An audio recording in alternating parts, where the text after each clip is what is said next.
Boarded the plane, touchdown in the land of the Delta Blues, in the middle of the pouring rain. WC Handy, won't you look down over me?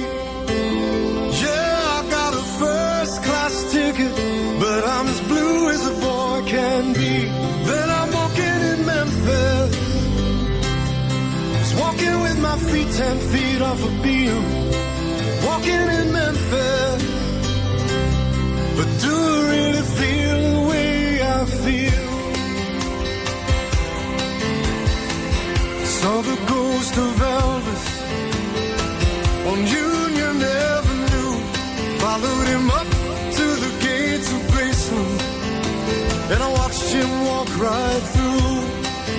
Now security, they did not see him, they just hovered around his tomb. But there's a pretty little thing waiting for the king down in the jungle room. When I was walking in Memphis, I was walking with my feet 10 feet off a beam, walking in Memphis. But do I really feel the way I feel?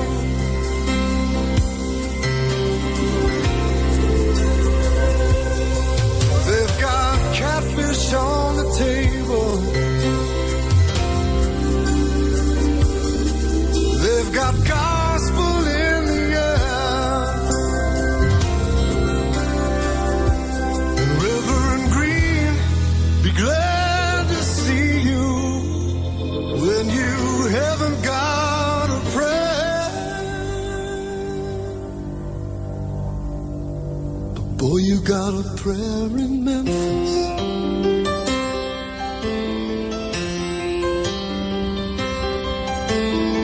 Muriel plays piano every Friday at the Hollywood, and they brought me down to see her, and they asked me if I would do a little number, and I sang with all my might. She said, tell me, are you a Christian child? And I said, ma'am, I am tonight. Walking in Memphis, was walking with my feet 10 feet off a beam, walking in Memphis. But do I really feel the way I feel? Walking in Memphis, I was walking with my feet 10 feet off a beam, walking in Memphis. But do I really feel the way I feel?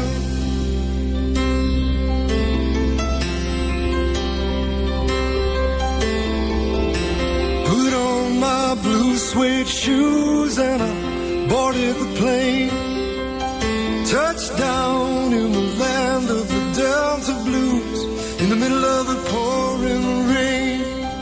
Touchdown in the land of the Delta Blues, in the middle of the pouring rain.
hear it moving on loud.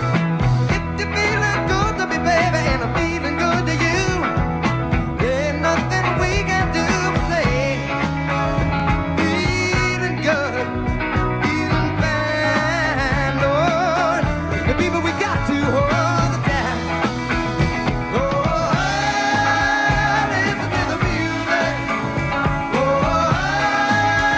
listen to the music. Oh, listen to the music all the time. Yeah, like a lazy flowing river, rising castles in the sky. The crowd is growing bigger, they're dancing for the happy dance and the happy dance by. Oh, listen to the music. Oh, listen to the music. Oh, listen to the music all the time. Yeah. Oh, listen to the music. Oh, listen to the music. Got to baby. Oh, listen to the music all the time.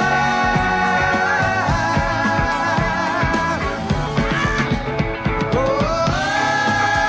listen to the music. Oh,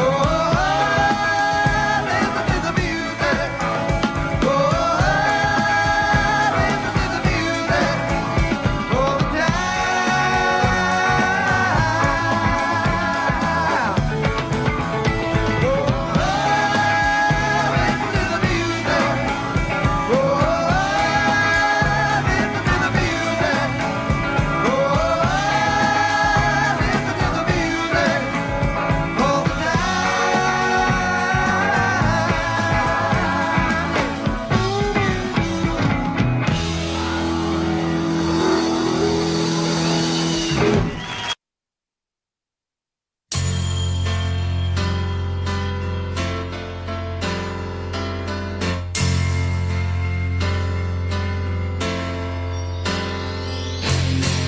You should have seen by the look in my eyes, baby, there was something missing.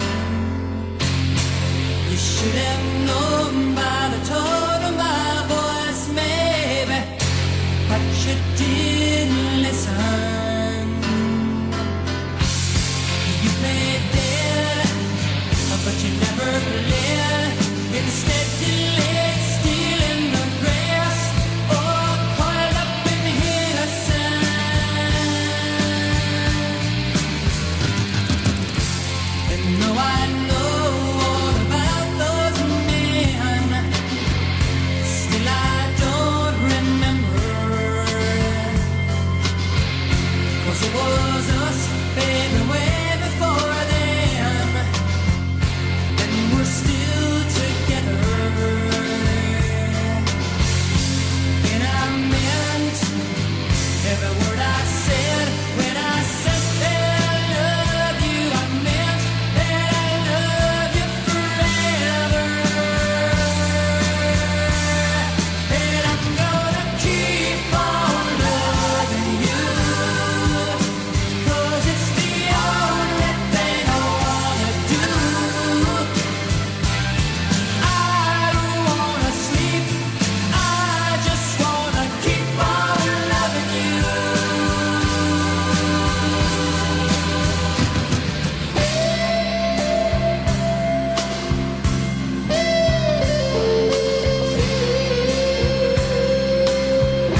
just a city boy, born and raised in South Detroit.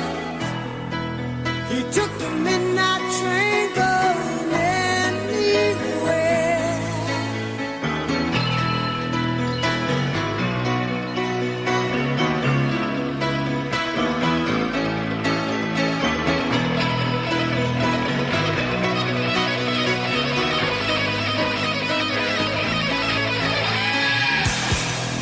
A singer in a smoky room, a smell of wine and cheap perfume. For a smile they can share the night. It goes on and on and on and on. Strangers waiting up and down the boulevard. Their shadows searching in the night. Street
Martin. Yeah.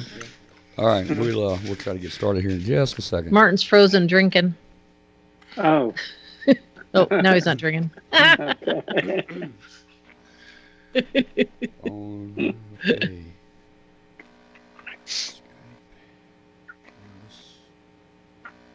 Okay. All right, let's see. All right, we're going to get started here in just a second, Katie. You know what to do when. So here we go. Everybody stand by. Where's that coming from? Who's doing that? Who's doing that? Okay, stand by, everybody.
Pencil in, I guess, right? Well, or that was the foxhole one. That was the foxhole one.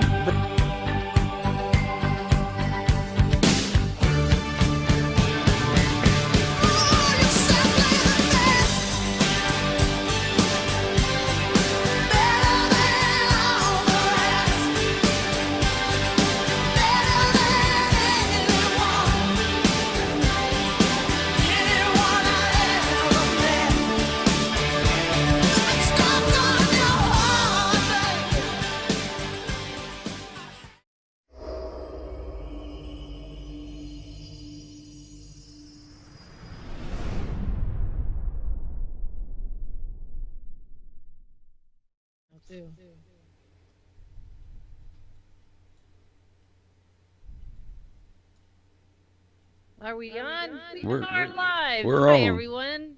Welcome to the Amateur Radio Roundtable on W5KUB.com. I'm Katie Allen, WY7YL, and today is April 2nd, 2019, and thank you, everyone, for joining us today. If you are listening on the world-famous shortwave radio, WBCQ on 5130, please drop us a line and let us know how we're coming through to you. We'd love to know that you're out there. Welcome to everyone who's joining us live in the chat room and participating in lots of fun conversations here tonight. And if you're watching after the fact on YouTube, we really appreciate you taking the time to watch our show and hope you learn something and have some fun along the way. Speaking of fun, we also have a really active Facebook group if you're interested in joining and participating with all of us. There's a lot of talk about making schedules, get on the radio, being able to talk with each other, helping each other out with antenna issues, radios, questions, all kinds of things. It's a flame-free zone, and it's a good place to hang out with fellow hams. We're upwards of about 7,000 people on that group and pretty active all day long. We'd love to have you join us. Just go on to Facebook and look for W5KUB.com. And the link's right there. You might have noticed when you logged in tonight, there is a little pop-up that came up. It's Dayton Hamvention time is coming. And as many of you who are longtime viewers know, Tom puts out a lot of time and effort and money of his own to be able to go to Dayton and stream this show live for everyone and brings guests on. And there's full, practically 24-hour live entertainment from Hamvention. And for those of you that are able to participate and help and donate any amount, it's greatly appreciated. It helps to provide rooms for the people that are volunteering, helping take care of the show, bringing the astronaut in, and much, much more. And so any support you can give is greatly appreciated. And I'm sure that Tom will probably talk about that a little bit more tonight. But tonight we've got a fun lineup, as always. Of course, I'm here, so there's the start of it. We've got Rich Moses in W2VU from CQ Magazine. Ryan Flowers is W7RLF. I can look at my cheat sheet here. He's back with us tonight to talk about one of his projects.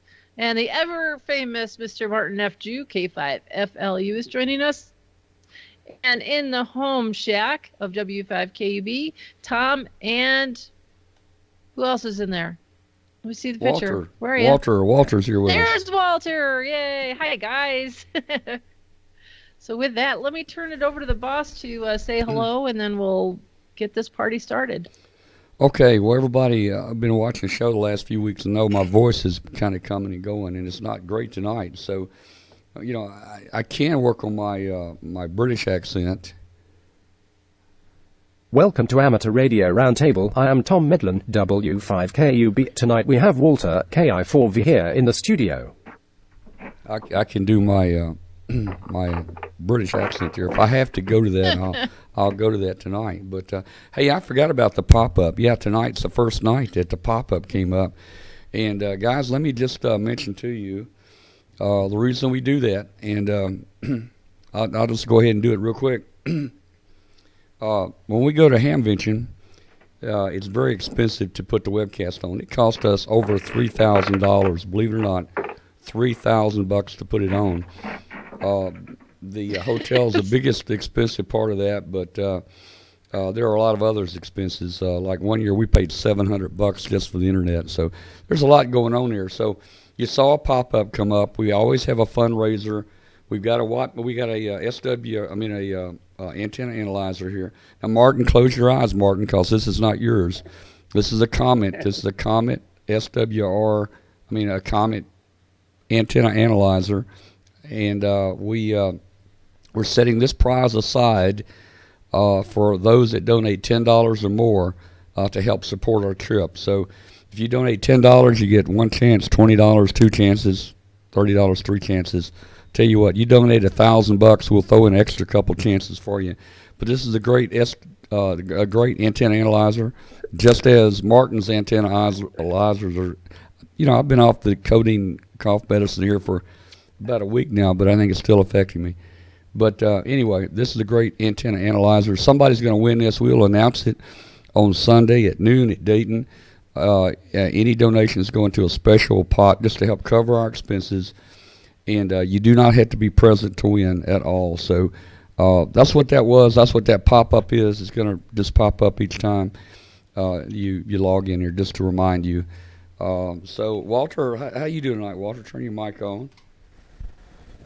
I'm doing good. It's good to get back here in the studio with you for a little while. You know, Walter's flying schedule has changed a couple months ago, so he hadn't been able to be with us as much as he used to be, but he managed somehow tonight to work it in. How come you're not flying a plane tonight? You on vacation or something? No, I'm on call. I'm on call today, Okay. and just got lucky and they didn't need me. Okay, very, very good. Okay. All right, well, Katie, take it on around to the others here, and let's see who's here tonight. Katie, your mic is muted, Katie. Your mic, isn't it? Is it not muted? Sorry about that. Okay, there you go. I always do that to make sure I don't make any noises when I'm moving around or if one of us coughs or something. Then I forget to turn it back on. My apologies, everybody. So, as I mentioned, who we've got with us tonight, but I wanted to let you guys know we have there's a new product that just came out, and we're the first ones to announce it. So, Tom, do you think this is a good time to do that? Oh, yeah. Let's see what it is. We're always interested in new things. So this was a brand new product to the market, just came out, and they are going to be a sponsor here on the W5KUB webcast. It's the Lid Muter DX5. The Lid Muter DX5 is the first rig designed specifically to help you rip through the pileups like Moses parting the Red Sea. This state-of-the-art transceiver also helps you help the DX world with pileup management. No other radio on the market can boast this achievement. This exciting new transceiver will fit nicely in any shack in the world. The features are a super high-end DSP receiver that has dual bandpass band reject lid filters. This mutes all other lids on the frequency. It can be set manually or will auto-tune if activated.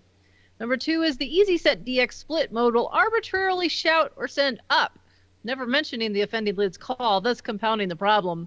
It works in CW, RTTY, and phone modes.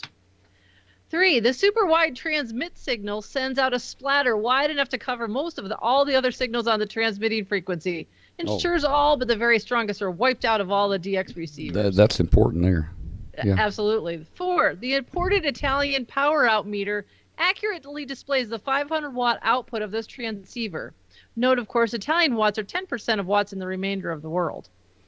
Number 5, the dual TFT display shows you the exact location of the DX station on the first screen and the location of any other lib muter radio on the other. This allows you to steer clear of any other contenders for your DX QSO. Number 6, power inputs are very liberal. At 12 volts DC all the way through 550, 3-phase volts AC, this unit will work in any country on the earth. Be first in your local ham club to own the lid muter DX5. The MSRP is comfortably set at $23,285. Arms and legs are not acceptable as trade-ins.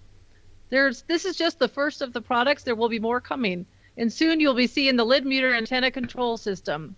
Again, this product just came out yesterday, so keep your eyes peeled for the lid muter DX5. Wow, now how much is that going to cost? That is just the low price of $23,285 US. And you guys are going to send one to the show here for evaluation, right? Yes, we'll have one at the show, and so Dayton Hamvention's the perfect time to debut a new radio, and again, this was released yesterday on April 1st, so perfect timing for the show. Well, you know, Martin probably wishes he got that first, but he lost on that. We beat him out to it. He lost on that. We'll come up with one. Yeah, hey, real quick before we go to Martin and Ryan, let me also say that I saw an announcement that came out yesterday from the FCC. I don't know, I posted it on our page, and there's some rule changes coming, especially for the digital modes, FT8, JT65, and all those. They're going to start making a supplementary part of the test to cover that, and they're going to start testing existing like amateur extras. If you've paid your license, what they're going to do yearly, they're going to check you to make sure you're concurrent and you understand the new digital modes and stuff. Also, it mentioned there's a new regulation coming out where the FCC is going to start giving fines out for people that give incorrect signal reports. So all that came out yesterday. Back to you. Who we got next here, Katie?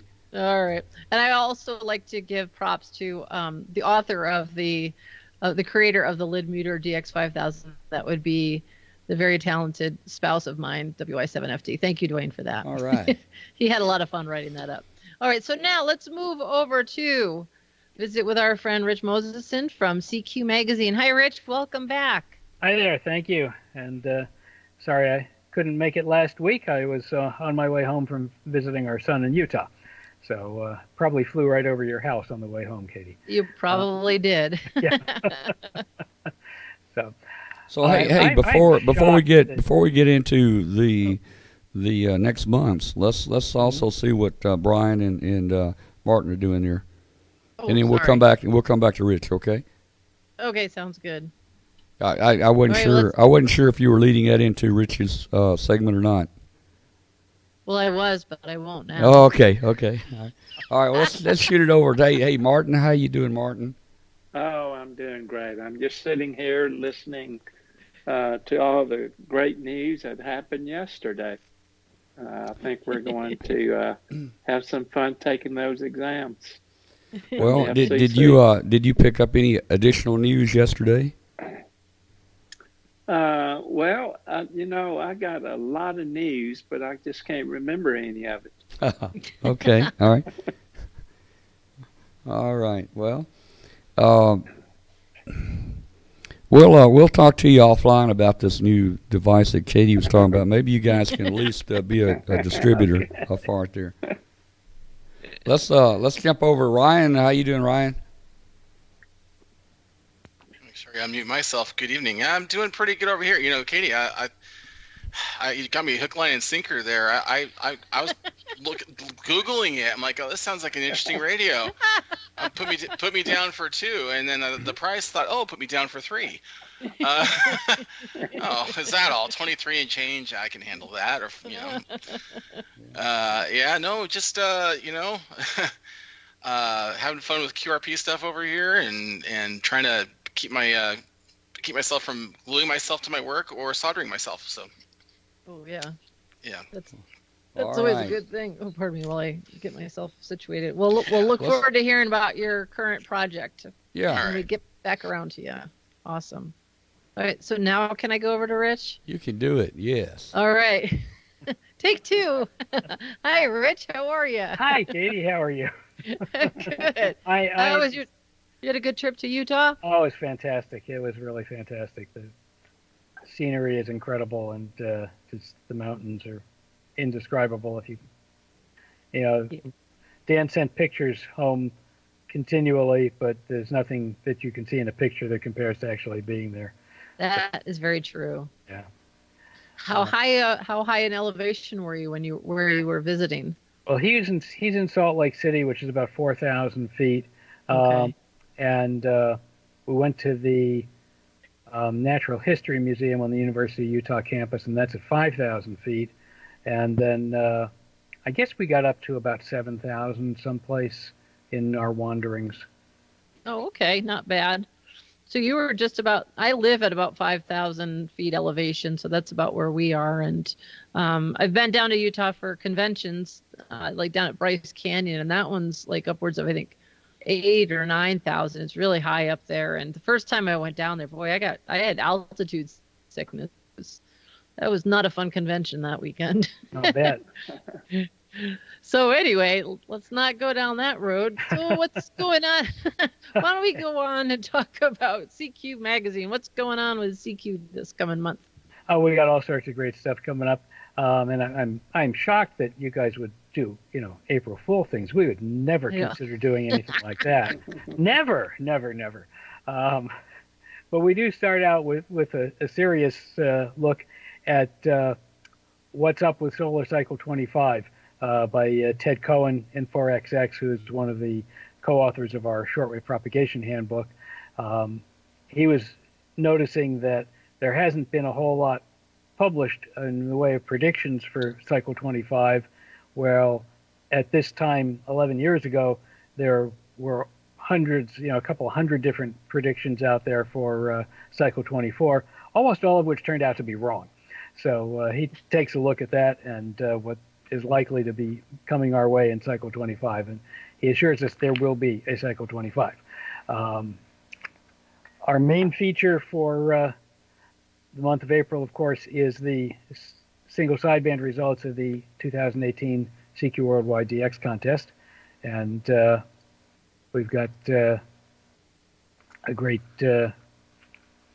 report on different activities and some stories from different operators and what they faced and challenges they overcame in getting their operations on the air. And of course, being April, we have Professor Heise Luft, who is writing this year about a new competition, sporadic iCloud contesting. So it's a mix of sporadic E and the iCloud. So it's very interesting reading. We also have an article from N3JT on time-sharing technology to remove the tedium of contesting. Oh, You've got to read that one to fully appreciate it. Now, this one sounds like it's going to be a April Fool article, but it isn't. It's about the light bulb antenna, and a story about how the authors of N1DAY and KZ4SIT are actually using light bulbs as radiators. Not just your regular little old light bulb that goes in the lamp, but they're using big Edison bulbs with lots and lots of filament wire in them, and they really work. Wild. And they've even made some slow scan TV contacts with them, so it's really cool. Oh, that is neat. Yep. We've got our announcement for the 2019 CQ Worldwide Fox Hunting Weekend coming up in mid-May, or whatever springtime date is better for your group. It's a very laid-back kind of contest, unlike our others. Couple of really good articles. One on ham radio audio podcasts. We don't have one yet on video podcasts, but this one is about the audio-only ones, and there's a bunch of them out there, and AI6OU takes a look at a selection of them. And then W8MQW has a project article to build a simple 14-watt amplifier for digital modes on 630 meters, which 14 watts may not seem like a lot, but on those bands it is, and get your EIRP up where it needs to be. Among our columns, we're glad to have Jerry Dexter back at the Listening Post. He was out for a couple of months recovering from a hip fracture, and we're very glad to have Jerry back with us. And Joe K0NEB is writing about singing the blues and a 49er. And the blues in this case is a blue soldering mat that is a really nifty little thing for keeping track of all your little parts and pieces, and also soldering right on it so that you're not dropping hot solder on your pants leg or something like that. And the 49er is another kit, of course, since it's a kit building article.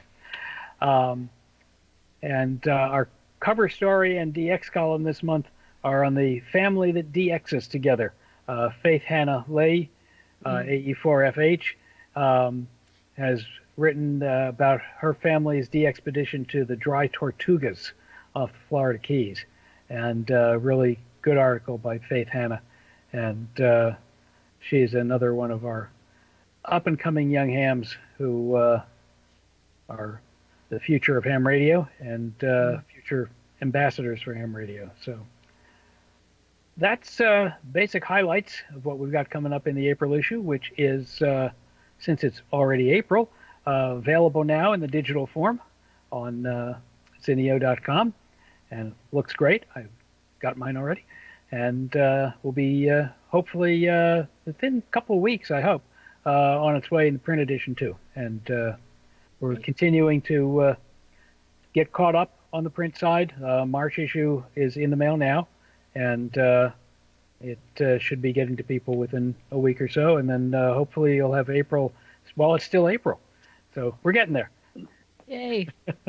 Well, everybody's always happy when it shows up, and but the QRP issue was February, is that correct? Yes, that's right. Yeah, that was a really good one. I think I read almost every single article in there, and and I'm not notoriously one to be playing around much with QRP, but there was just a wide variety of stories in there that I really liked and gave me some new perspectives and things to think about. So I think that's one of the nice things about the magazine is there's, the stories are easy to read and it feels like you're kind of having a conversation with somebody and you're learning, but it's an enjoyable conversation while you're learning, if that makes sense. But that was a really good issue. So looking forward to the next one's coming out. Yeah. Yeah, that's been our goal since the magazine was founded nearly 75 years ago. We're coming up 75th anniversary at the end of this year. And one of the founding principles of the magazine and the first editorial was that it should be a conversation among friends. And that's what we tried to make it and keep it in every issue over the course of 74 years.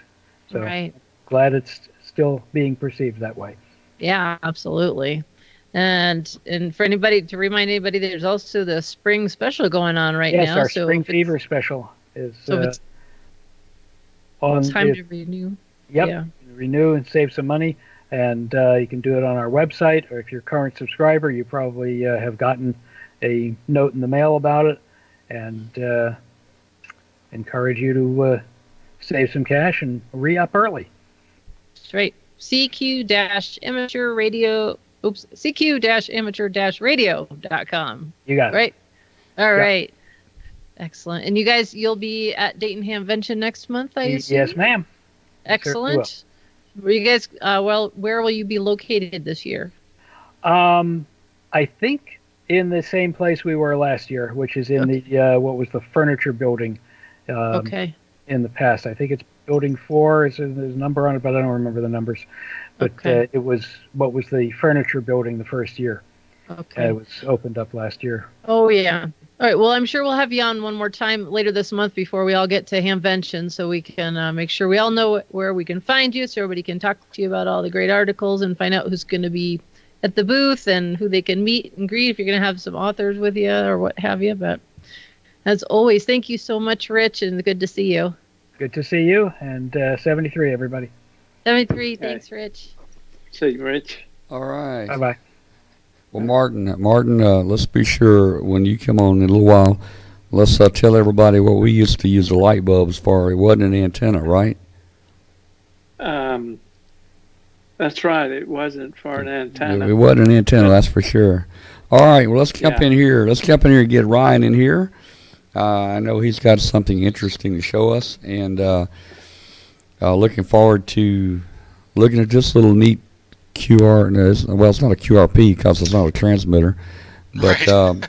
it's one of the little, I guess Ashar Farhan had something to do with this, didn't he? Go ahead, come on in here and talk to us, Yeah. Ryan. Let me Yeah, get so down here. if you viewers might remember, I was on back in January of 2018 talking about the BitX40 and the microBitX that had just come out, and I have a BitX40 and I love it. And that's, if you go to my blog, that's kind of my thing is QRP, and I love the simplicity of it and all this. But the BitX40 left me wanting to know how it worked. And it kind of sucked me into all of that learning, understanding the filters and the mixers and the amplifiers and all these good things. And I thought, I really want to build something like that. And so I started looking into what was possible with my very meager skills. I've never scratch built really anything more than maybe a mix or a antenna tuner. So I started doing a little bit of research, and I'd heard about direct conversion receivers. And then I read Wes Hayward, WZOI's post on his website, 50 years of direct conversion. And I thought, man, this sounds really, really neat. And so I started to try to understand how they work a little bit. I thought, okay, I've got to build myself a direct conversion receiver. So I posted on the, I think it was the BitX40 Facebook group, the microBitX and BitX40 kit builders group on Facebook, and I said, hey, I'm looking for ideas for a direct conversion receiver to build. And so Asher Farhan, he's in that group, and he said, why don't you check out Wes Hayward's design in the experimental methods in RF design book. And I thought, man, that's a great idea. So apparently it was quite simple, just a few transistors and you're up and running. So I don't have that book, but our local library system does. So I put a hold in for it that back in, I want to say November of 2018. Still haven't seen it. So I'm fairly impatient when I get a wild hair about something. So I said, okay, I'm looking for another design. Anybody have any ideas? And of course, Asher Farhan came in again. He said, check out my DC40 design. And so I went and checked it out. Quite simple. It was well laid out. And so I decided to give it a shot. And so that's what I did. And I've never scratch built anything, but in the tradition of radio homebrew, I wanted to try the Manhattan style construction, because you can do several different designs or styles rather. You can do dead bug, where things are just kind of mounted, pointing upward and soldered to each other, or you can use a through-hole design using a perforated prototype board. It's just a receiver, so there's no big amounts of RF going through it. But I was hoping to eventually turn this into a transmitter, so I thought I'm going to start with Manhattan. So I saw there's these little pads you can buy online to stick to a copper PCB. And I thought, well, I can probably make those, and so I did. In fact, I've got some pictures I can share here. Let me set that up real quick.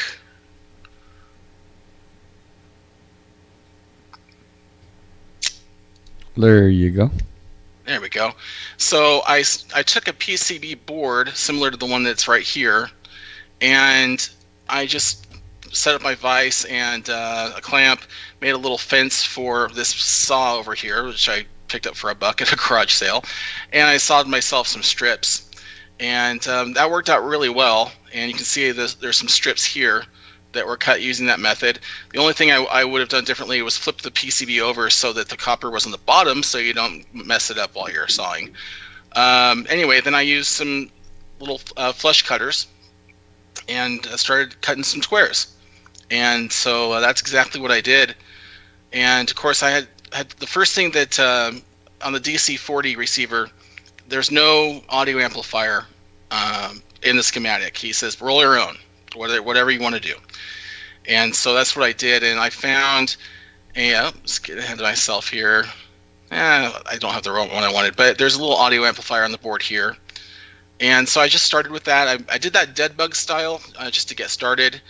And this little TDA 2822 amplifier chip I pulled out of an old pocket radio. And I eventually killed that, but that's part of the process. And a little 7805 voltage regulator to power my VFO. Now the VFO, I already had this sitting around from my BitX40 project, is a QRP Labs VFO. So I cut down complexity significantly by using that. Building a VFO, the one that the DC40 has is actually what they call a voltage controlled oscillator. And it uses parts I don't have, and didn't want to have to source, and already had this sitting around, so I used it. And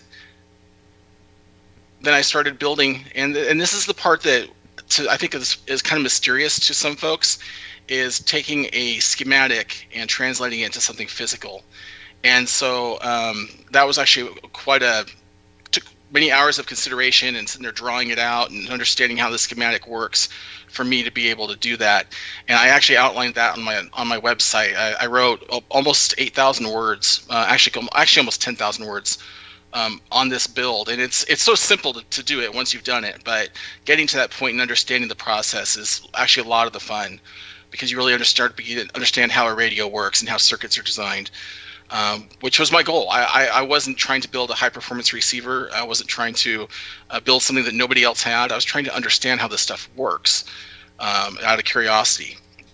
And of course, I started building more, following the design, making mistakes along the way. And that's another thing on my site that I really am pretty frank about, is how many mistakes I made. And there were a lot of them.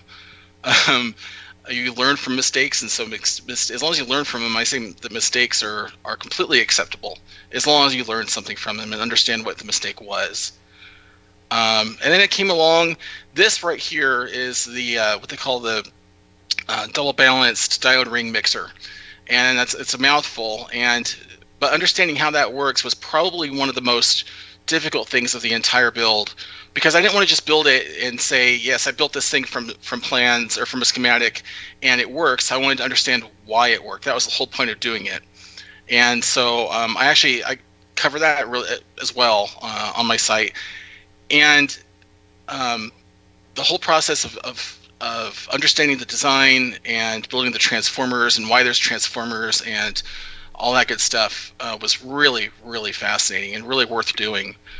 And eventually, it kind of morphed into this thing, or not the whole design didn't. This was essentially the built radio, but I needed an audio amplifier after I killed the other one, and I ended up entering a contest on Hackaday.com. I was inspired to do a little circuit art contest, and so building the direct conversion receiver inspired me to do more things and to try different things. And so that's really why I did it. And the nice thing is it actually works. Right now it's in 1 million pieces because I'm putting it in another enclosure, and I'm kind of customizing an enclosure for it. But let's see here. Let me turn off the screen share here.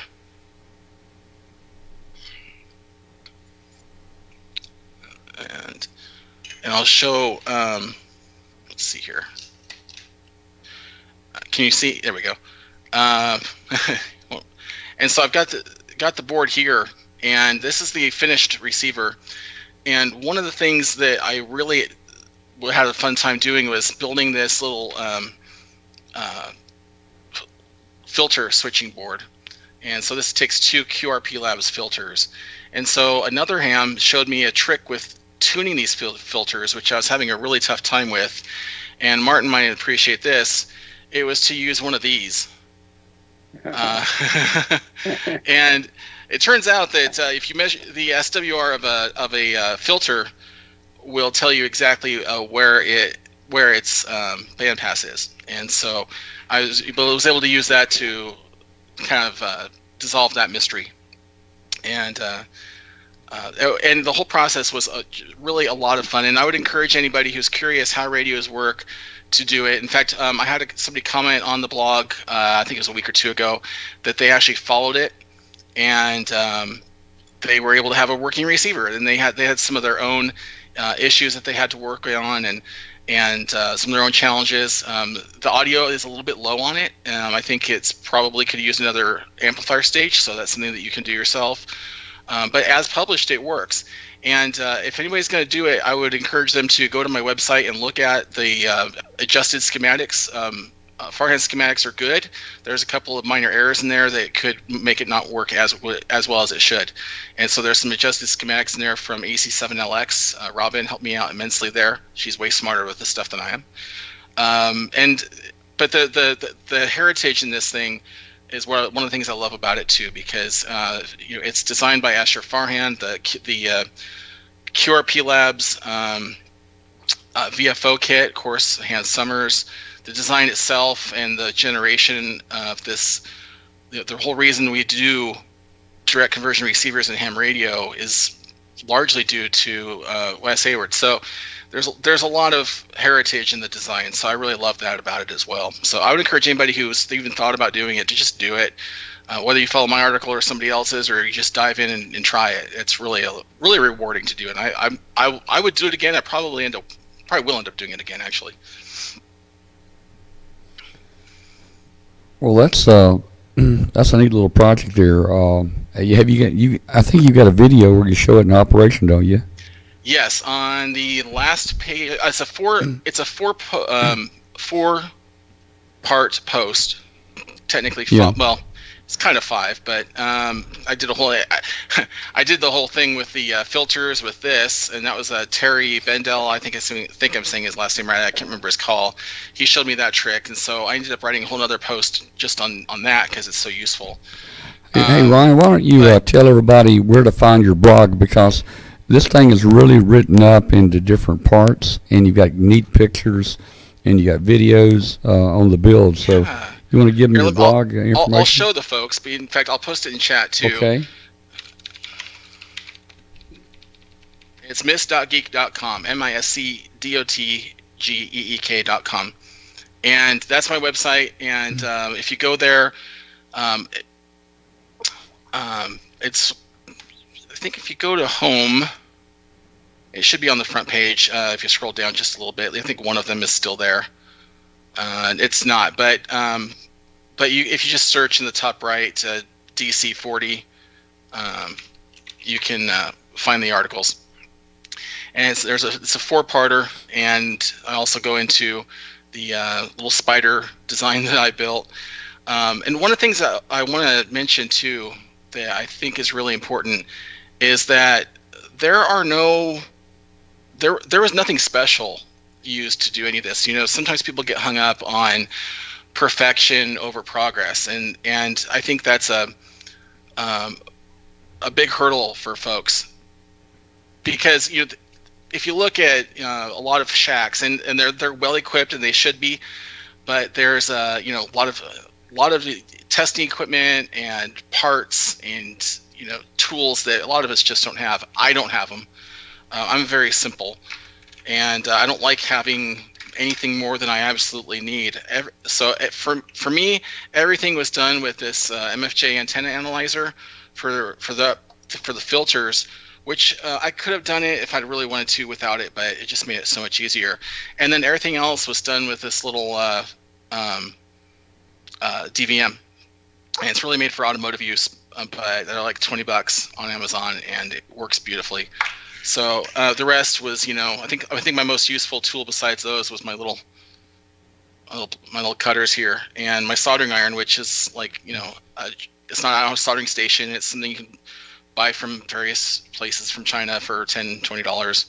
So nothing expensive, and the whole project didn't cost a lot of money. It's just a matter of diving in and doing it, using what you've got, innovating, or not innovating, but rather improvising for what you don't have, and just give it a shot. The worst can happen is it doesn't work and you learn something. Yeah, it's fun building the projects like that, especially with the Manhattan type style. And you're talking about holding costs down, and by you making those little tabs, by cutting them with the saw and making those little tabs for the little solder pads, is great, because I ordered some of those and they were pretty expensive, and it's so easy to make your own tabs. Yeah, I cut those little tabs and then grab some glue. This is actually slow CA glue. That's not the right glue. Don't use it.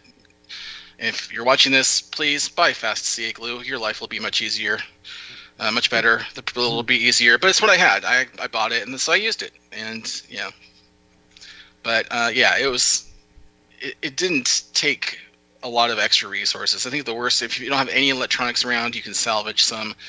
In fact, I talk about that in the blog. A lot of those capacitors I had were salvaged. The transistors were a kit on, I think, Amazon or something for, $5 or $7 for a box of transistors that had multiple different kinds, 25 each. Standoffs for a few dollars, stuff like that. Just a little bit here and there. And salvaging electronics can be a lot of fun too. You learn how stuff's built.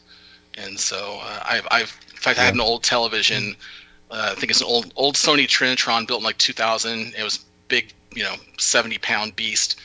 And when I finally upgraded to a modern TV a few years ago, I kept it around, and I eventually ended up salvaging it for parts. And there was a lot of good stuff in there. And it was a Sony, so they were high quality parts. And it takes a little bit of time, but you get a feel for what's useful, what's easy to get to, and what's not. And that in itself is a lot of fun for me. Yeah, well, you need to just salvage parts out of anything. Don't throw any piece of electronics away. There's good parts in here, and people know my background. I grew up, 50 years ago. My uncle was a TV repairman, and we had hundreds of junk TVs. And I've got boxes today in my closet, boxes and boxes of resistors and capacitors and all kinds of stuff from TVs 50 years ago, and I'm still building stuff with those today.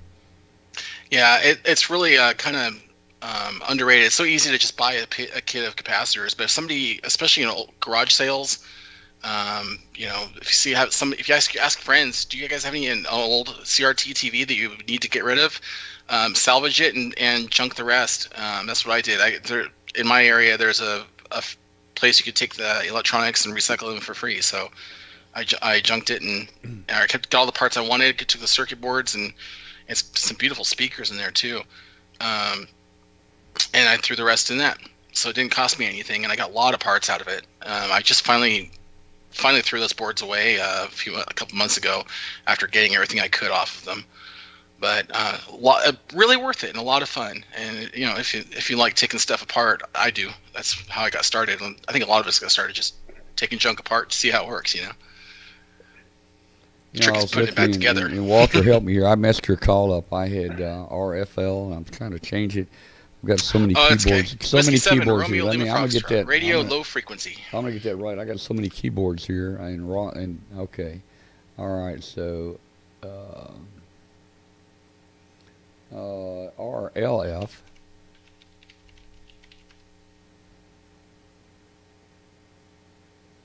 Yeah, I want to do it right, so I'm going to make them capital. I got to reach. That's a great job, Ryan. Oh, thanks, Martin. I appreciate that, sir. You're a real ham. Yeah, you are. Well, I think being a real ham that's another subject altogether. The only ones I think aren't. That's opinion. I'll stay off of opinion. But having fun with radio is what makes you a real ham, and letting others have their fun with radio is what makes you a real ham too. There's a lot of different areas. I mean, I love QRP because it's simple and it's cheap, and and it's accessible to me. I don't need a tower to Well, throw a piece of wire up on a pole and tune it up and put out 5 watts. Yeah. I don't need a lot of money to do that. I don't need a lot of expertise to do that. If I screw it up, it's only 5 watts.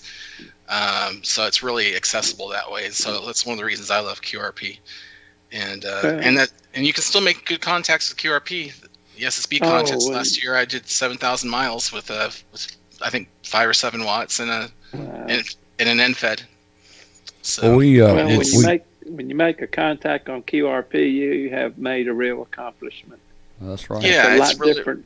Yeah, a lot different from using 100 watts. Indeed, it's really rewarding. I mean, I have a 100-watt radio. I haven't turned it on in quite a while. For some people, 100 watts is QRP. That's true. Yeah.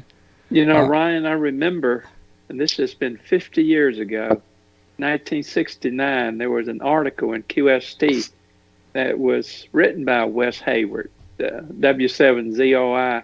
That was the first article that had a solid-state direct conversion receiver in it. And that is what started it all. Now, there was an article by a man named White, I think this was back in the mid to late 1940s. It was a direct conversion receiver, but it used vacuum tubes, and it was pretty complicated receiver. But when I saw that article in QST, I was in graduate school at Georgia Tech, and during break, I went home and built a mixer, and I had an old Hickey signal generator they use in TV shops, and I used that for the VFO, and I can't remember what I used for an audio amplifier. It might have been the output of a transistor radio, but I couldn't believe my ears when I put that signal generator on that mixer that I built, and I could pick up CW signals, the ham band signals. It was a pretty incredible feeling. I'm sure the same feeling that you had when you built your receiver. Indeed. I've tuned up the noontime net on 728350 because it was about that time of day when I fired it up. And to hear that voice coming through so clearly, and a direct conversion receiver has a different audio quality to it than Superhead, and it's really neat. It's interesting that you said that, Marlon, about sorry, I don't remember my own name half the time, because it was his recollection of that. Basically his 50-year look back on that very article, and because he kind of had to almost force it through. It seemed like the way he wrote it. He ended up building this direct conversion receiver, but he thought, man, this thing is so simple, nobody's going to take it seriously. It looks like a toy. So he sent it to the editors of QST, and they actually had to turn it on and try it, and the rest was history. But yeah, it was, and that his article on his website was it w7zui.net, I think it is, was what really inspired me to really give it a try. Yeah, w7zoi.net, and so anyway. Well, hey guys, we've Ryan, we've really enjoyed your other times you were on here talking about the BITX 40 and the now the new microBIC. So keep us posted on any new projects that you work on here. Absolutely. We're going to take about a 1-minute break, and we'll be right back. And Ryan, stay with us. You can join the conversation. We're going to bring Martin in now, and we don't know where the conversation is going to go. Martin, let's talk about light bulbs back in 1960 when I get back, okay? Okay. And Katie, yes. Katie, we're going to bring you in too if you don't have to go. So we'll be back in just a minute.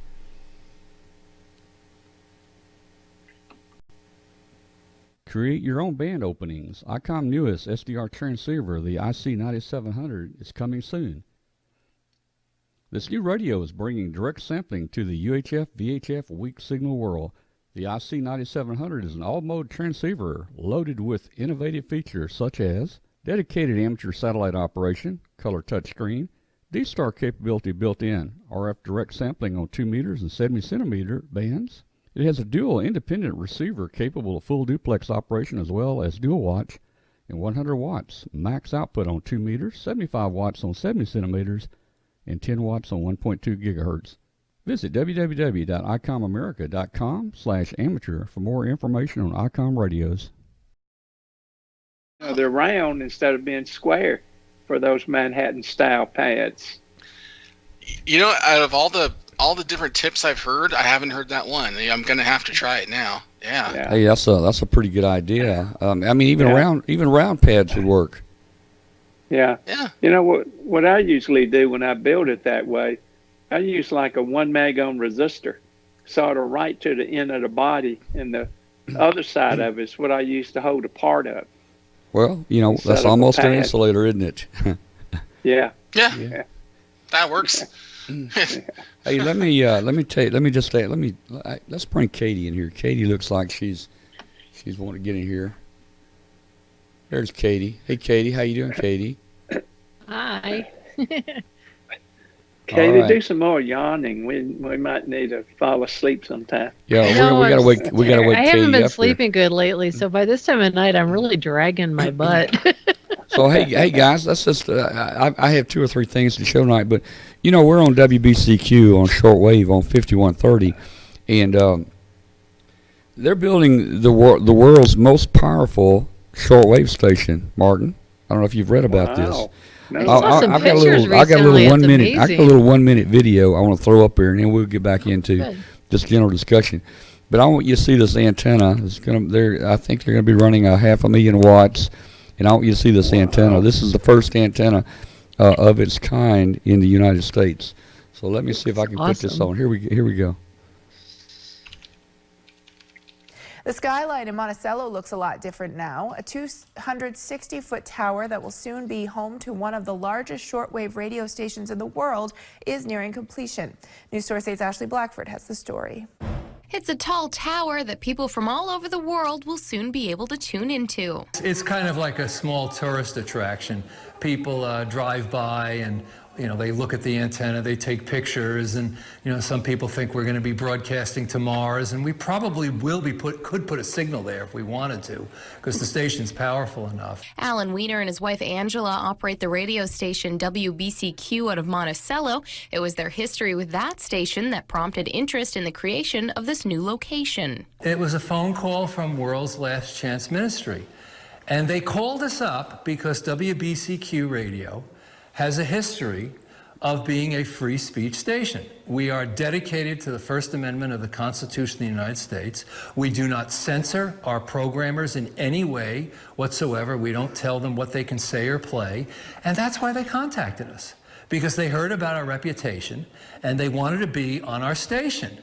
But we're 50,000 watts normally. They wanted 500,000 watts. And I said to them, well, we don't have 500,000 watts. I said, well, what would it take? And I said, well, it would take a new transmitter, a new antenna, and a new facility, and it would be millions and millions of dollars to do it. And they said, okay, well, let's do it. And that's really how it happened. This will broadcast on a shortwave radio, but the tower itself is anything but short. A lot of the equipment is custom made, and it took a while to get all the necessary pieces and equipment on order. Some of it's, built just one-off for the operation. So it's taken a little bit more time, but we're glad, because we're doing it right. Programming will come from sources beyond just this facility. In order to access the channel, you will need a shortwave radio. I'll tell you the frequency, 9330 kilohertz. That'll be its first operating frequency. So wherever we beam the big antenna, like if we decided to put programming into, say, North Korea, which could use some free speech radio programming. Somebody in a basement in North Korea could pull out a little whip antenna, tune in 9330, and they'll hear us. Construction on the project is in its final stages. They expect testing to take place next month, and they're hopeful to be on the air in May. Ashley Blackford, News Source 8. So hey guys, what do you think about that antenna right there? Man, that's pretty incredible. It's huge. I can't believe it. And it's rotatable. No, you can't have one. It's rotatable. So, with 500,000 watts, and I forget how many dB gain that antenna is. They're supposed to have the most powerful shortwave station in the world. That's WBCQ. That's the shortwave station we're on tonight. So, hey, if you're out there listening tonight on WBCQ, send us an email to tom@w5kub.com and let us know where you are, and if you're hearing us tonight and next time, maybe you can join us on the web at w5kub.com. Is it on 9 megahertz tonight? No, we're on 5130 tonight. They have several frequencies. They've got I think it's 7290, 9330, 5130. We started out on 9390, and when the propagation changed, we moved down to 5130 to try to have a little bit better signal in some places. So we've just kind of been sitting on 5130 for the last year or two. Yeah, I think that's the right frequency. Well, I hope with that much power they don't burn a hole in the ionosphere. they might do that. They might. Well, see, what they really need is a QRP transmitter, because I imagine what you can do with 5 watts with that sucker. Yeah, hook your QRP radio to that antenna, man. Right. Oh man. Question in the chat room: what about the antennas the Voice of America used? Well, the Voice of America antennas were mainly. I guess you've seen them, Martin. We used to see them every time we drive to Dayton, and there's some towers, but it was mostly just wires strung out between the towers, and this is quite different here. Is that a physically rotatable antenna, or is it electronically? Yeah, it's rotatable. It's I can't say the word. You can rotate it. That base of that mast, I think, is something like 15 or 25 feet in diameter. But that whole mast will rotate. And that's a huge antenna. Sure is.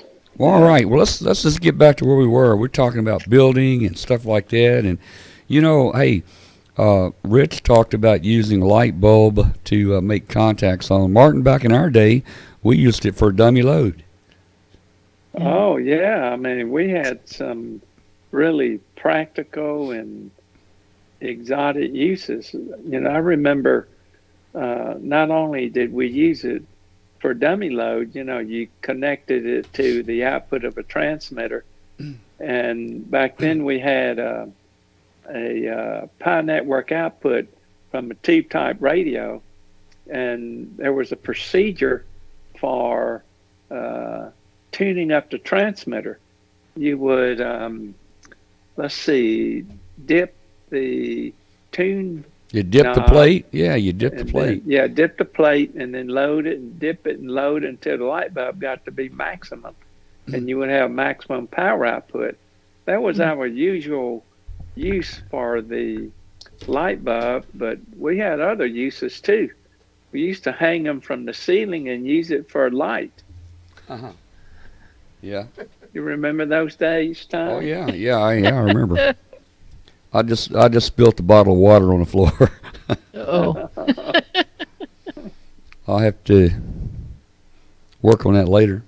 At least it was water and nothing else there.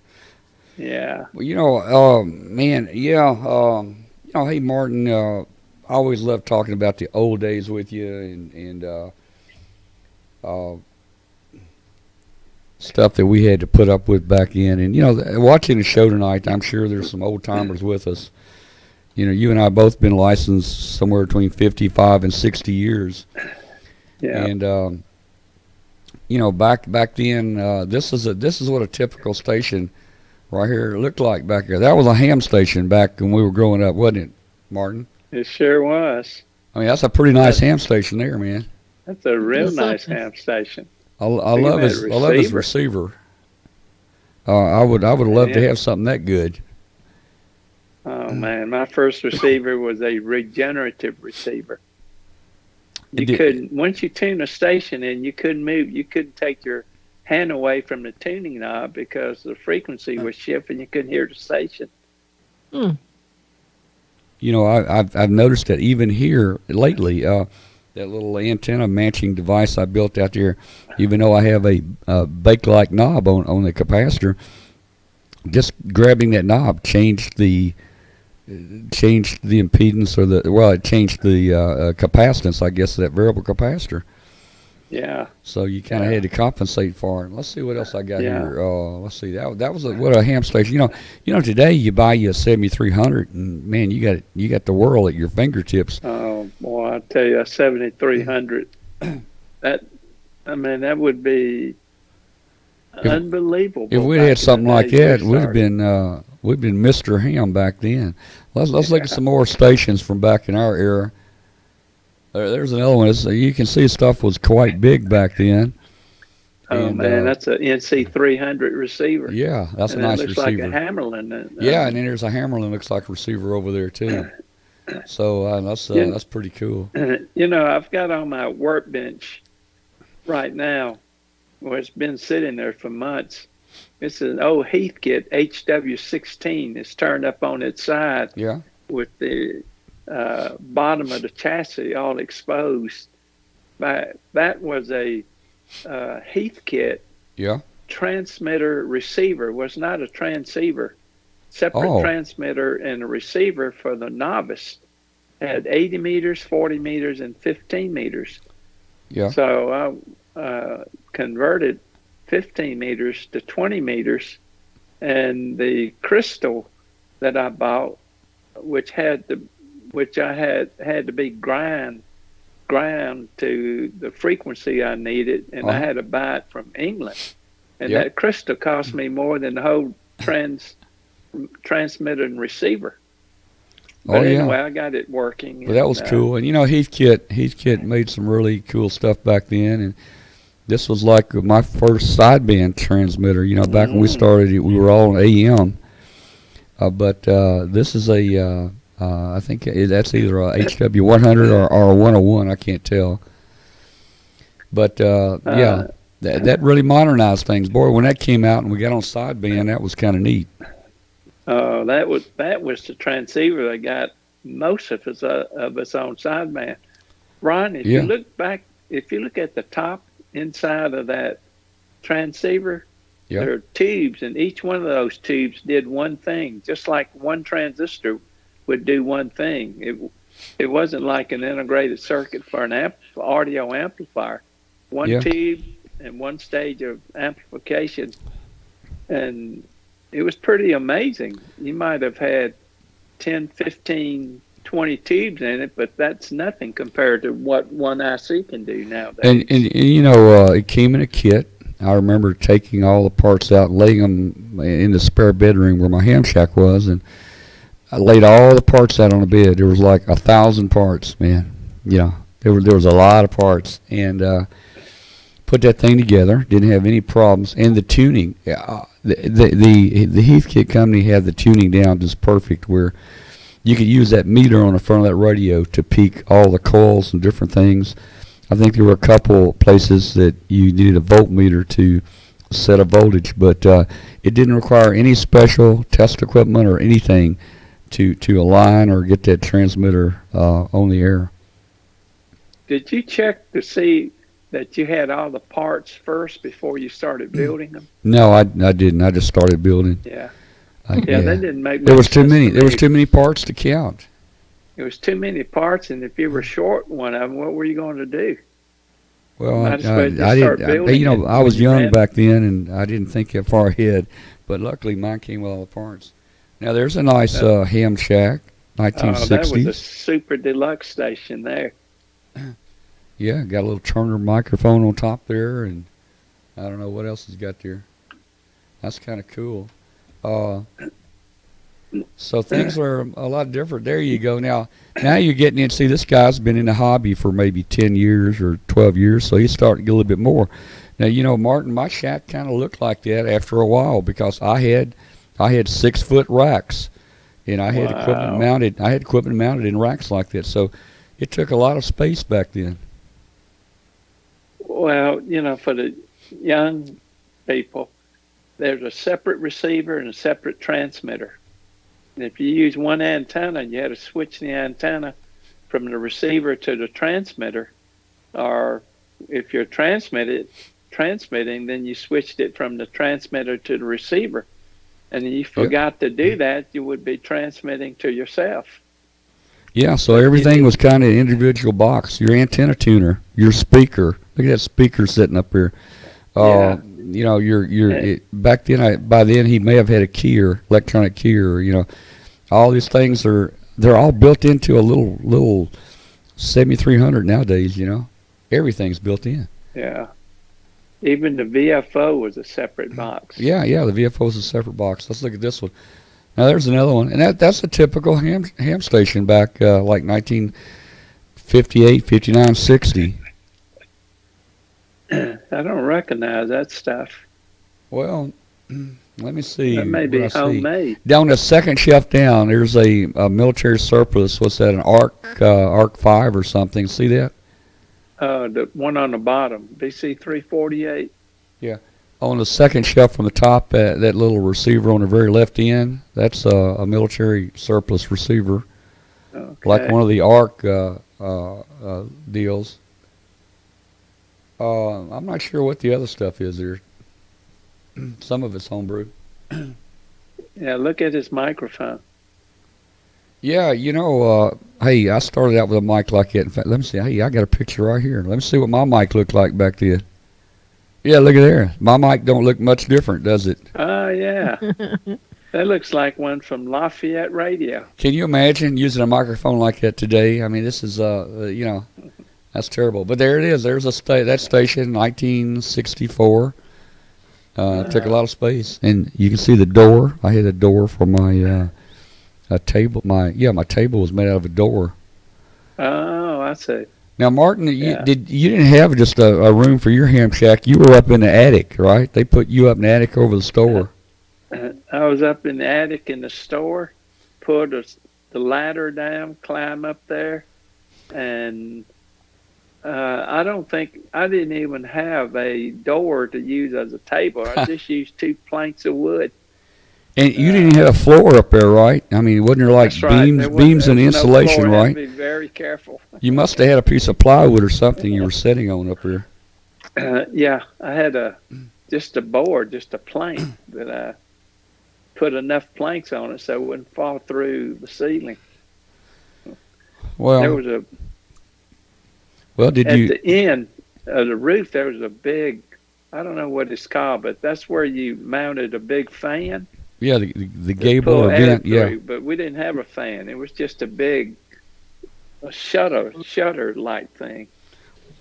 Well, I can tell you, you weren't too far from here. You were down in Mississippi a little ways, down on Highway 61, and back in the summertime here, it used to get hot, and it still gets hot. And if you were in that attic, and no fan up there, I don't know how you made it. You must have operated mostly in the wintertime.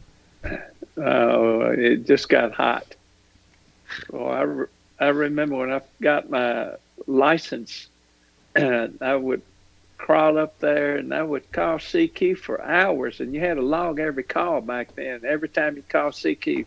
So I had pages of CQ, no answer, CQ, no answer. You know? Oh, yeah, and you had to record it. I got pages and pages where we recorded that. Hey, I'm gonna open. Welcome. This service is provided by freeconferencecall.com. Well, it's sure good seeing you, Katie. I'm going to open the phone lines up here, guys. Thanks, Ryan. Take care, Katie. Are you leaving, Katie? I am. I'm All going right. to take off. Well, good night. Good night, See Katie. you later, Katie. Hey, Thanks Walter. Good to see you. See you next time. Good to see you. Everybody. 7-3. All right. Hey, I'm going to open the phone lines up. Let's see if we can get some phone calls in here. Hey, you guys are making me feel bad about my microphone, though, because those look like pretty nice microphones. This is my microphone. Well, that's the BITX microphone. Yeah. Yeah, it's still mic in PVC pipe. That's it's neat. actually a airborne container. Oh wow! So, with a little push button on it for push to talk. There's a little push to talk. Neat, man. We're talking the real ham here. Yeah, it's real something. It's real rinky-dink, but it works, and that's what I love. All right, hey, we've got the phone lines open here, and we've got phone numbers in 65 countries. So if you're out there in Australia, I think last time we had an Australian call us. Hey, guys, on our website, if you go up to contacts or contact in our menu, look over on the left side, you can pull up a listing of our international numbers, but we have numbers in the Netherlands and England and Germany and Australia, everywhere. So if you're out there and watching the show internationally tonight, you should have a local number in your country to call. If you're in the U.S., you can call 712-775-7270.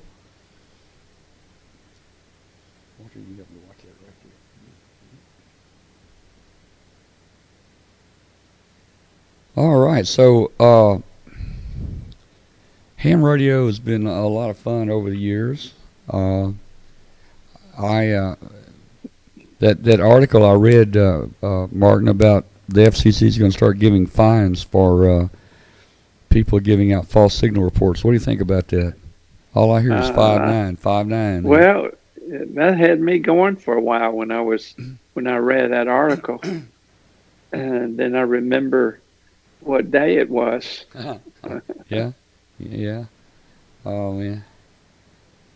Well, let's see if we get a call here, and we'll answer questions tonight. Okay. Let's see if there's anything else. You know, I put my ICOM 706 in my car and remoted the head using one of these suction cup cell phone mics for the head. Yeah. And got the antenna tuned up for 40 meters. But the bands have been so bad for the little time that I drive from the house back to work and from work back to the house. And there's so much electrical noise in Starkville, especially when it rains. Our system is pretty old, and you get all kind of arcing, just so much electrical noise when it's wet. But I've been able to make a few contacts on 40 meters. All right, hey, I think we got somebody on the phone. Let's see who we got on the phone. Okay. Hey, it's Josh, KI6NAZ. And who? Look, we want to write this down. Who is that? John? Oh, Josh. Josh. Hey, Josh. Hey, my voice sounds different, so I didn't recognize who you were. I saw exactly. I saw you in a chat room a minute ago, and I started to say, do we need to add you in on Skype? Yeah, sorry about that, guys. I got in a little bit late from the traffic, but I want to say good show, and got some new faces I haven't been able to say hi to, so it's just cool being able to hear you guys talk about everything. Great show. You want to join us on Skype? I mean, yeah, if you guys are going to keep going for a little while, but if you're closing up, I can hang out. Let me add you to the show here, and that way you'll be on here with us. Well, that's how you get instant service. You just call this line, and it goes straight to Tom. Yeah, well, he does what? You call this number, and you get instant service from you. It goes straight to you.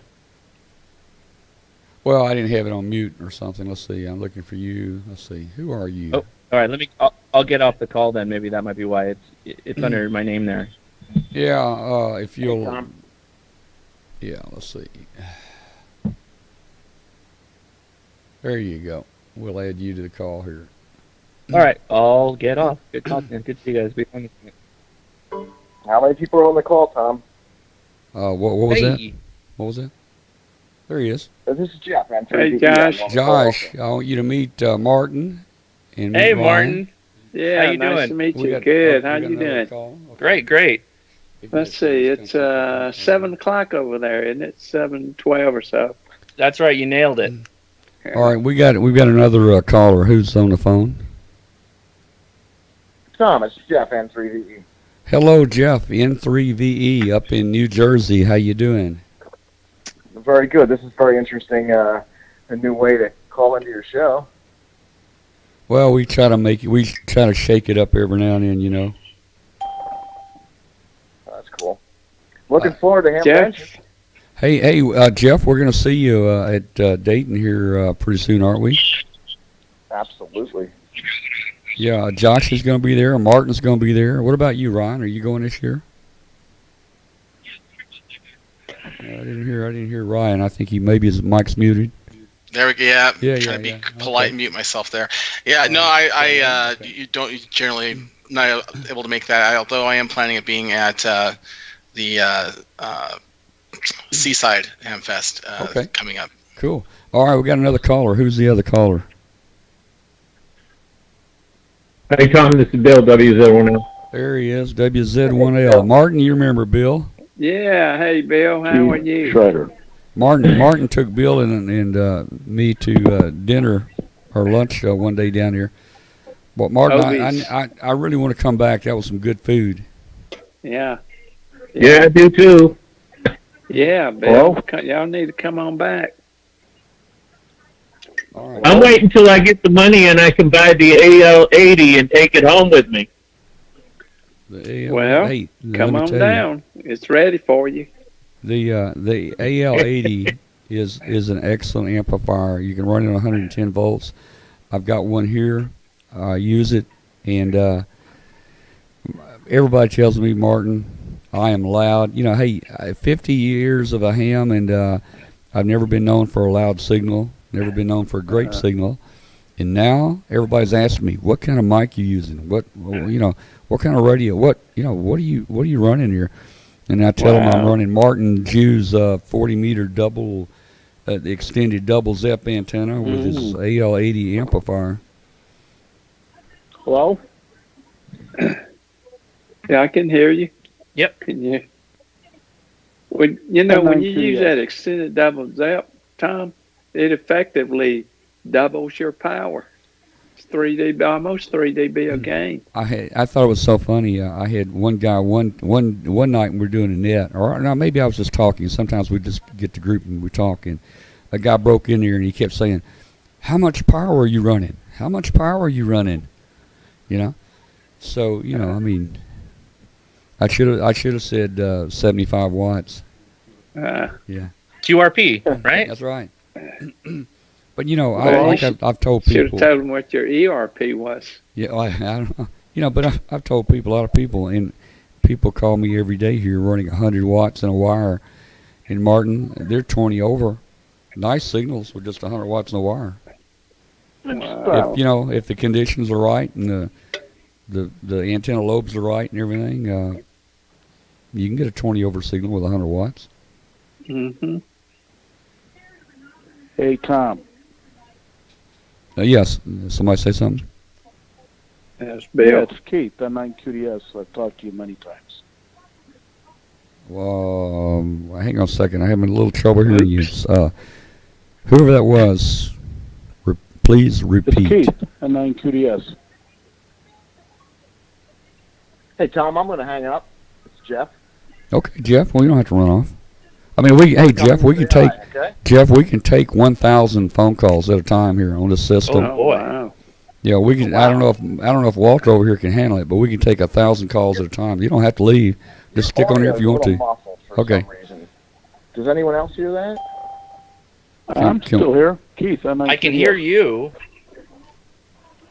Now you sound good, but Thomas sounds just muffled on the phone here. Well. So Tom's got. I mean, he's running producer on this whole thing, so he's got his own mic input, and he's trying to control our different channels and stuff like that. So sometimes it's a little hard for him coming in and out of the phone. I'm probably not managing. I'm probably not managing my audio levels very good. I know I'm hot sometimes. There was somebody else. Who else is on the phone that yelled at us? It's Kilo Mike 4 Yankee Echo Charlie. It's Craig Kilo Mike 4 East Tennessee. Echo Yankee Charlie. All right, boy. Did you get that, Walter? It was Echo Charlie. You were really hot. You're really hot. I don't have a lot of control over anybody that calls in their levels, but Echo Mike Charlie, I think. Kilo Mike 4 Yankee Echo Charlie. Yankee Echo Charlie. Okay. Is that Jeff? No. It's Craig. East Tennessee. Clay in Tennessee. Where are you from, Craig? Here, Martin. Good. How's my audio now? It's still very, very hot. You might talk a little lower or back away from the... loud. Okay. Where are you from, Craig? Okay, how about now? It's still real hot, but just back off a little bit more. You must have a very Let's do sensitive this. phone. Did he leave us? Is this better? Yeah, you're a little low now. Yeah. I'm sorry. But yeah, go ahead. How you doing tonight, man? Yeah, is this better? Yeah, this is KM4YC. This is Craig in East Tennessee. Okay, Craig, in East Tennessee, man. How you doing over there? Okay. I'm doing pretty good. I've been laid up for a year, and how you doing, Ryan? I'm doing well. Good to talk to you, Craig. Craig ran the Builders Fest last year, tail end of 2017 or 2018, right into 2018. And he and I worked together. I sent my radio to him, and he didn't break it, so I was pretty happy. Oh, okay, that's pretty good. Yeah, we did the Radio Shack show over there. Oh, yeah, They closed okay, down over here. They're going now. Yeah. It's all falling together now. Yeah, I know where you are over there. Yeah. Yeah, I've been laid up a year, but I just built my dream shack. I've been living in an RV for 7 years and moved into a house, and I've got all that old vintage test equipment that I had. So Ryan, you wouldn't like it here, man. I got a couple computer racks here, server racks, and full of old HP and Textronics and WaveTech, all kind of Boonton RF generator. But I'm getting ready to do some playing. Well, I'm glad. I got nothing against good test equipment. I just don't have any. Yeah. Save for my antenna analyzer. But I don't want anybody to misconstrue my comment. I wasn't saying test equipment's bad. I'm just saying I don't have it, so I use what I got. Well, you got several pieces of test equipment in that analyzer. Oh yeah. Yeah, there's probably stuff in here you don't even know about. Yeah, I watched one of your videos. You did a presentation where you wowed a bunch of guys when you showed the reactance versus capacitance. And I thought, oh man, there's a lot more to this thing than I know. That's for sure. Well, it's so complicated. I don't even know what all it does. Hey, Tom, how was the Corinth Hamfest? You know, I was going to mention that a minute ago. So we went down to Corinth Hamfest right there. It's called the April Fool Hamfest, but they really had it. And we went down on Saturday. It's only an hour drive, so we went down and we actually streamed it. We streamed the drive down and back, and we had a pretty good time. It was a kind of a small Hamfest, and let me get Walter in here. Walter, you're on the show. So it was kind of a small Hamfest, but met a lot of people, talked to a lot of people, and it was pretty good for their first year. I think it'll probably grow next year. They had a great facility at the Crossroads arena there. Very large arena, so man, they can really expand that thing if they do any growing. Mm-hmm. Well, they're let's see, they're like in a tri-state area. Yeah. Gigaparts had their ham radio day the same day, so with them being up in northern Alabama, that might have, people probably had to choose which way to go, for that. Yeah. But it was still pretty good Hamfest. Mm-hmm. Yeah, I didn't know there was a Hamfest up there until you mentioned it. Uh-huh. Hey, Martin, you guys are getting ready to, let me put this up here. You know what that is, Martin? Oh, yeah. That's your new MFJ 1234. Just as easy as 1, 2, 3. As easy as 1, 2, 3, 4. And I've had a lot of fun testing it and helping beta test it and working with Howard and the others. And it's come a long ways. My understanding is Howard is trying to freeze everything where you guys can announce it. Maybe I shouldn't say this, but any announcements coming up? Yeah, it's coming up. Let me just kind of mention what it is. It's a little box, not very big, maybe 4 inches by 3 inches by maybe 2 inches or so. And you connect it to your radio, almost any radio. if your radio has cat control, but you don't have to have cat control, but if you do have cat control, you can totally control your radio. But anyway, what it is, you plug it into your radio, and if you want to, you plug internet into it, and then you can operate your radio remotely from anywhere.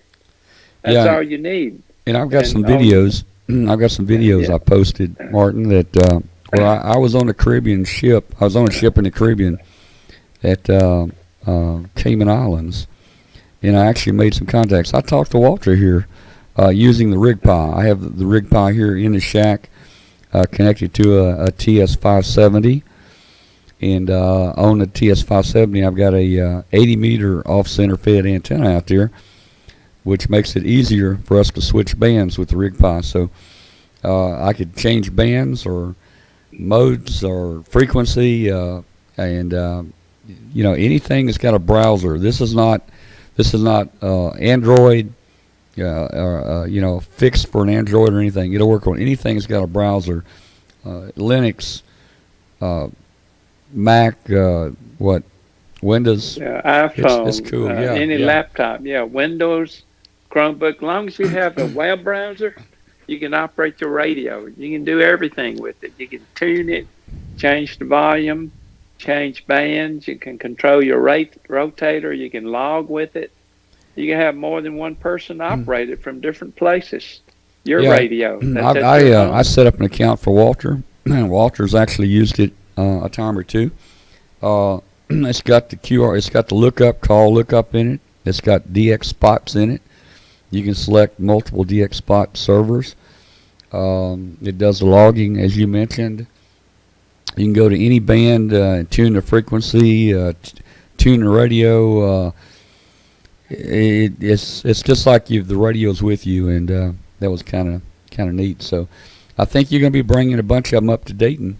In next we month. will.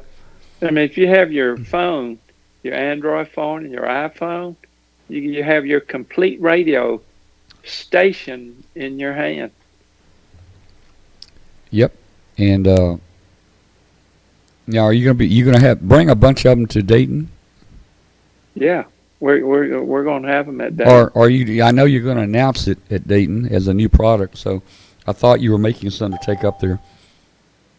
Yeah, we'll have them available.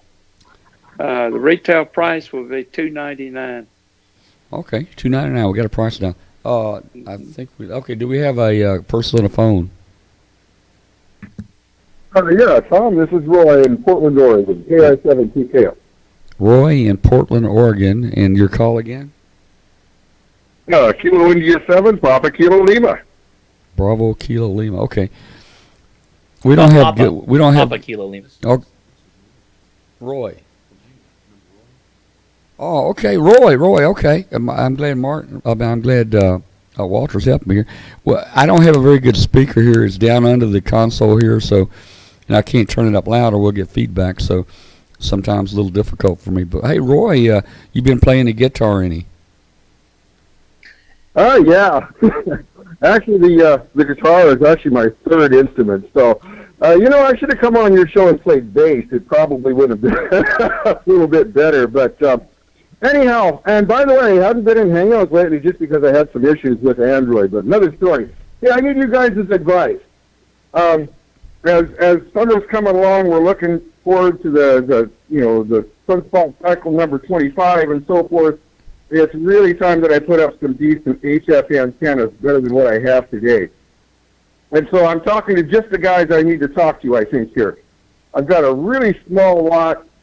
My neighborhood is becoming higher density by the minute, a lot of electrical noise. I mentioned a really small lot, right?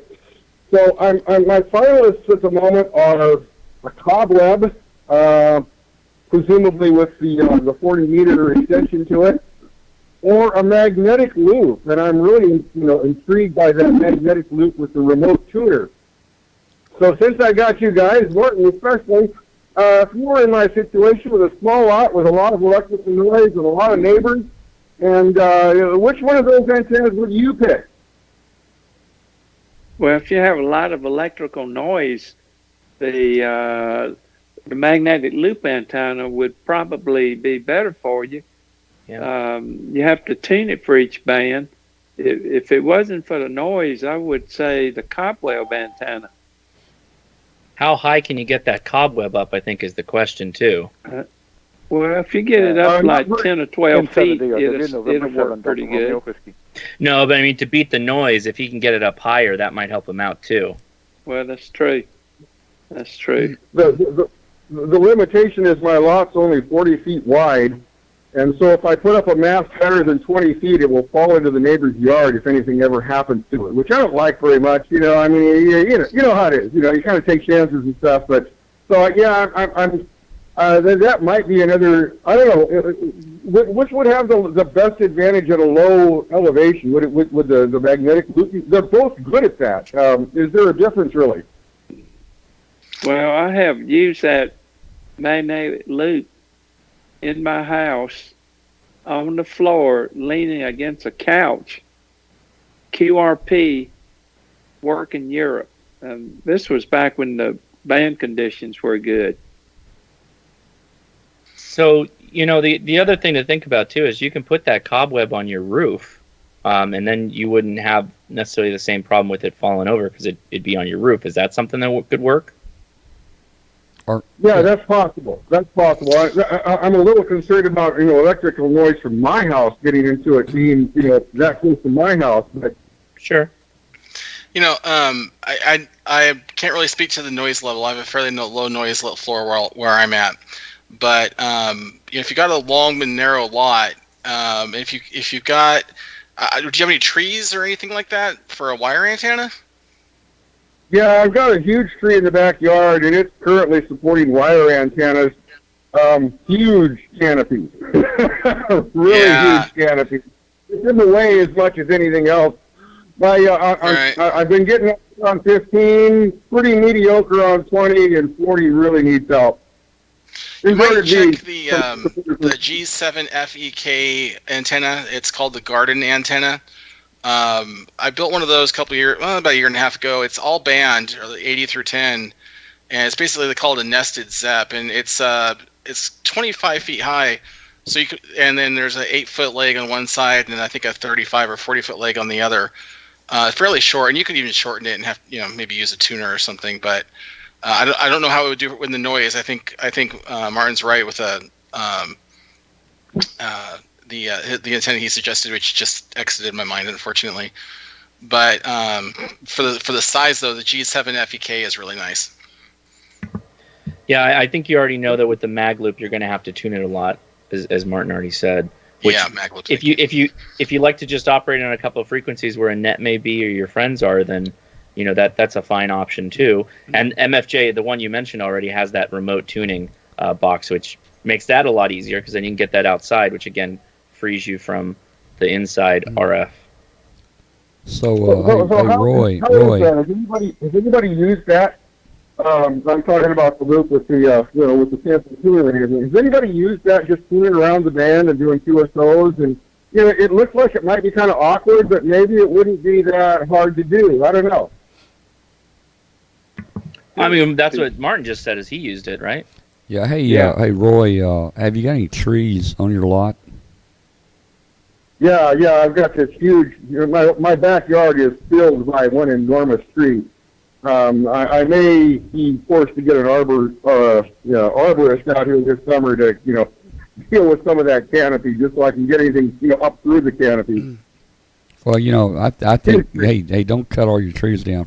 Trees are your friends too, and I'd recommend just something as simple as a delta loop. If you got some trees out there spread apart, and put you up something like a 40-meter delta loop, and that's fairly low noise. It doesn't really require any tuning, and it'll work multiple bands. That's another option. And just stand it up I'm going to Google that garden antenna, too. I went back to my shack and wrote that down. Make sure I had that call and everything. So, Roy, if you're in the IRC chat there, I posted a link to my write-up of it, which, of course, links back to the original authors. Mine's more of a more of an overview rather than a technical analysis of it, but how I built it, just using hot glue mostly. Hey, let me jump in here. I just saw a comment in the chat room, and they said tune up the tree. Now let me tell you, I mentioned this on a show a while back. In one of the military manuals when I was in the military, they actually tuned up a tree, and by driving a spike into the tree and connecting to it, you can load the tree up. I want to do that on the show and make some contacts, and I think that's a project I'm going to do. I wanted it to be summertime because I'm not sure the difference in the sap, in the tree, wintertime versus summertime. But Martin, have you ever heard of anybody loading up a tree? Well, I have read that before, but I don't know of anyone that has ever loaded a tree. That sounds pretty interesting, though. So we're going to just drive a nail through it and use a tuner on it. Yeah, I'm going to do that. I'm going to take a little auto tuner out there. I'm going to drive about a 6-inch nail into about a 80-foot tree here, and connect that tuner to it. And that'd be very interesting. And I'm not the piece of wire to connect the tuner is not going to be like 20 feet or anything. I'm gonna try to use like a 6-inch or 8-inch or a 1-foot piece of wire between the tuner and the tree, and we're going to have that on the show here maybe this summer. We'll do a spot on the show, and we'll make some contacts with it. I think it can be done. I think so. So what's the power capacity of that tree? Well, I would say if it's 100 watts a foot. If it's a foot in diameter, it ought to be able to handle 700 or 800 watts probably. The good thing about a tree is when you've gone too far because it starts smoking. So just back it off. Yeah. Hey, Roy. So Roy, have you got any gutters on that house? Any what? Any gutters around the roof? Oh yes, I do. That's an interesting thought too. I've never tried loading them up. What do you guys think about that? I mean, I've heard people talk about that. I think some people have said you got to make sure. I've got the kind that was in a long roll, so there aren't like a lot of breaks to cause rectification. I don't know. I've never tried that. What do you think about that?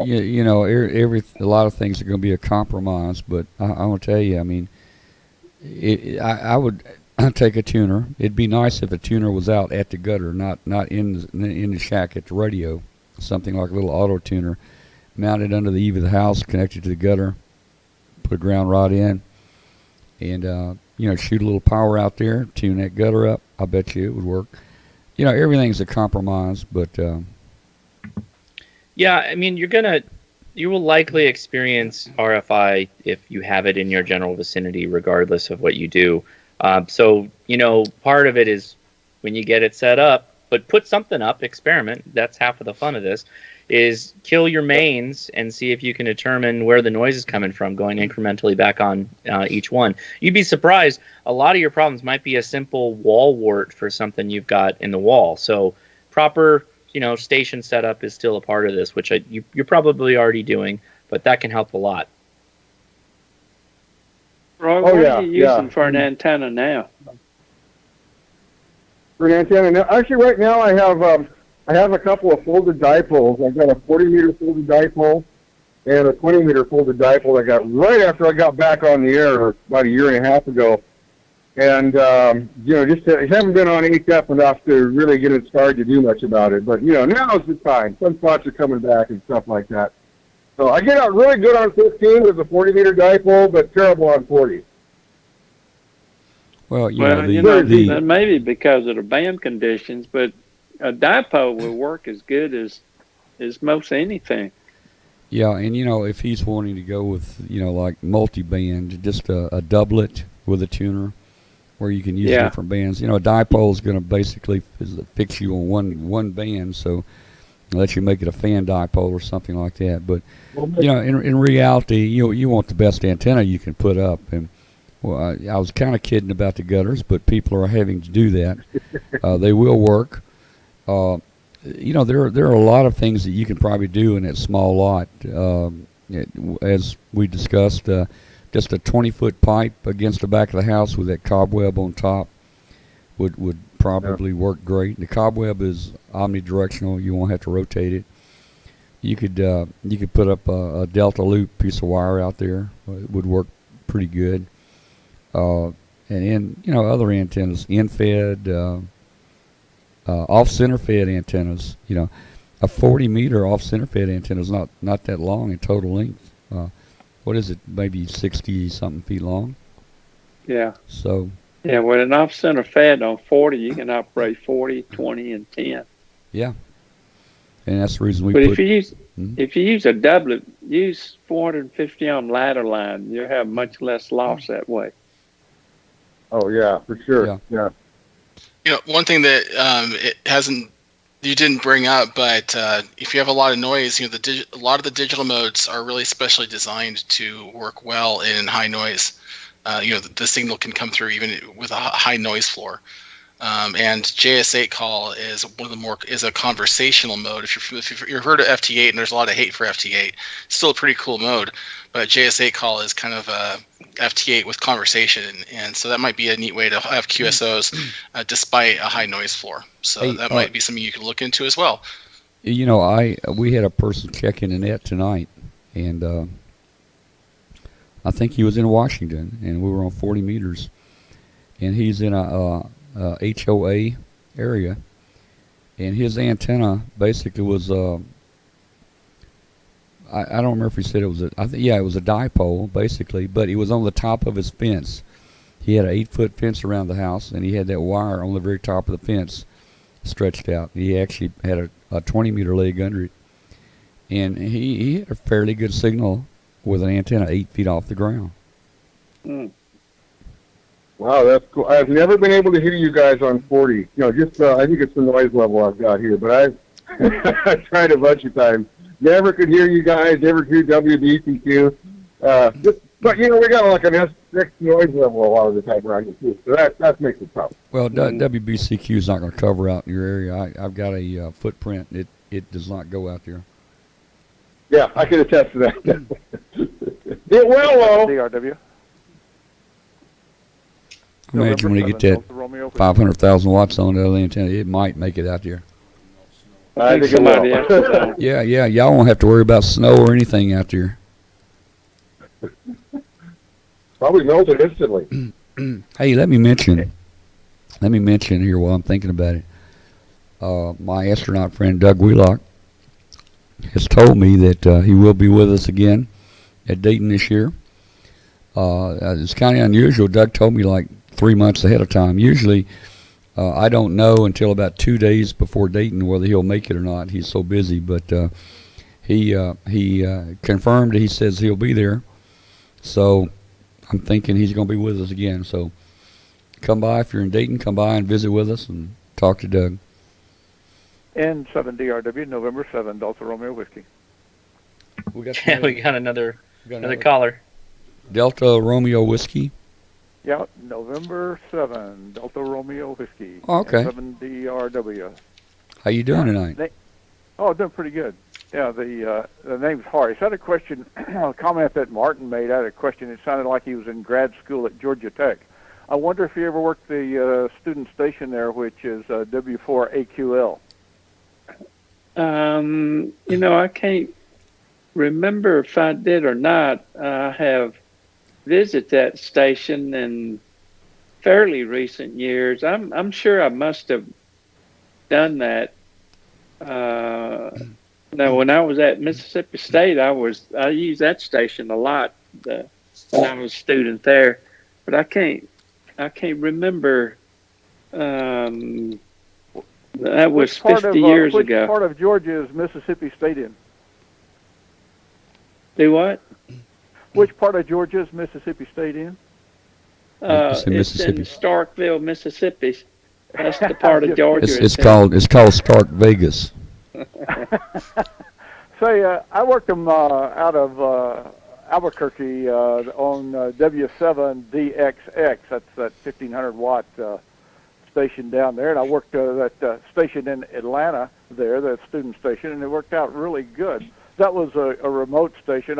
My home QTH is Bellevue, Washington. So I was able to use their 1,500 watt amplifier and hit them pretty good. That works out really good. Also brought brought a boat back from New Zealand. Tracked the guy that was in the boat, and was able to feed him signals all the way back from New Zealand through Hawaii and then into Seattle out of those remotes. So, question, Martin, what do you think of remotes? And I was hearing about your product and got pretty excited about it. What do you think about remotes in the future and remote working stations? Over. Well, I think remotes are going to be so common that everyone will be able to have ham radio with them whenever and wherever they are, and it's going to be very, very inexpensive. We've gotten the price down to retail $2.99, but I can see in the future it could be much less than that, and that's on the station side. And on your operating side, where you are, you can use whatever you have, your phone or iPad or tablet or laptop, and you can carry your station with you anywhere you want to. So I think it's going to be a very popular mode. You know, Martin, I tried to put a rig in my. Anthony. We got a new person in here. Who's on the phone? Anthony, KG5 JPU. Anthony, KG5. From Benbrook, Texas. Yeah, down in Texas, KG5. What was it? Kilo Golf 5 Juliet Papa uniform. Yeah, Juliet Papa uniform. You were on the net today. Thanks for joining us. How you doing? I was the gentleman you were talking about the antenna with. Oh, okay, Danny. Okay, so you're the one that had the dipole on the fence, and you had a great signal in here. Yeah. Yes. So have you found that even though you're in a HOA, that even with a low antenna like that, you're able to make some good contacts? Yes. It's amazing. There's days where you're struggling, and there's days where if propagation is your best friend, and you're actually doing better than you ever think you could be doing. Well, that's you amaze yourself. Yeah, Martin, what's your question, Did Martin? you write that up in the QCX group? No. Okay, I saw some. I would love to. Pictures of someone that wrote that up that put an antenna on the top of a fence that was low like yours and just stretched it out. Yeah, in fact, you had a. Yeah, we basically had a roll of wire, and a friend of mine and I we cut the lengths, and within an hour we had it up and hooked up the feed line to the antenna and the radio, and using your internal tuner, we got it down to 1-to-1. And your neighbors don't see any antennas. Nope. That's cool. It's there's no insulation on the wire, nothing. You know. Wow. As a matter of fact, I need to send my MFJ NFED antenna back to y'all to get it repaired because it went bad, and that's why we put up this dual 20 and 40 dual band dipole antenna, and they're also probably going to be making me a 80 down to 10 dipole antenna and put it on the fence and see how that works. So what antenna? That'd be neat. What antenna did you say went bad? Which one was it? It was the MFJ, I think 1984 HP to 800 watt, 40 down to 10 NFED antenna. Is that was that an NFED antenna? Yes. Yeah. Okay. Well, it's probably not a lot to go bad except I had that on my fence. Yeah. And I was using that for the longest time. Mm. Yeah, it's interesting. There's so many conversations about, and what best antenna is best, or what antenna do you need. And really, I think the lesson to learn from that, even from my own experience, just having a simple NFED, the antenna that you have is the best antenna. It's like what the photographers say: the best camera you can have is the one that is with you all the time. And whatever it takes to get on the air, get on the air. It doesn't have to be anything expensive or just do something. It doesn't have to be high. They say height is might. Well, I think you just proved if it's 8 feet off the ground and it works, who can argue with the fact that it works? Yeah, it might not be optimal, but it's what you have. And with that, Tom, I have to duck out here. I got something else came up, and I need to step away. So thank you for having me on. I sure do appreciate it, Martin. Yeah. It was really great getting to talk to you. And I think Josh has stepped aside for a moment, so please give him my regards. Yeah. Hey, Tom. Yes. Tom, this is in 70RW. You got a comment? Yeah. The comment, I got a little different view on the HOAs. I look at those. I know we have to live with them and we have to do what we have to do, but we also have a public relations problem.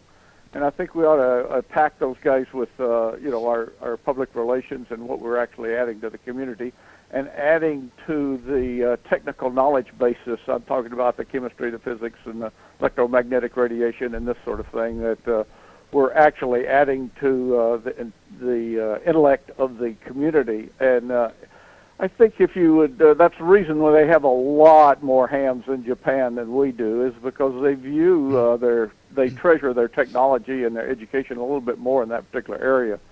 So I think we have a public relations thing to do. We shouldn't just hide. We should get those ham clubs to start working those issues a little bit.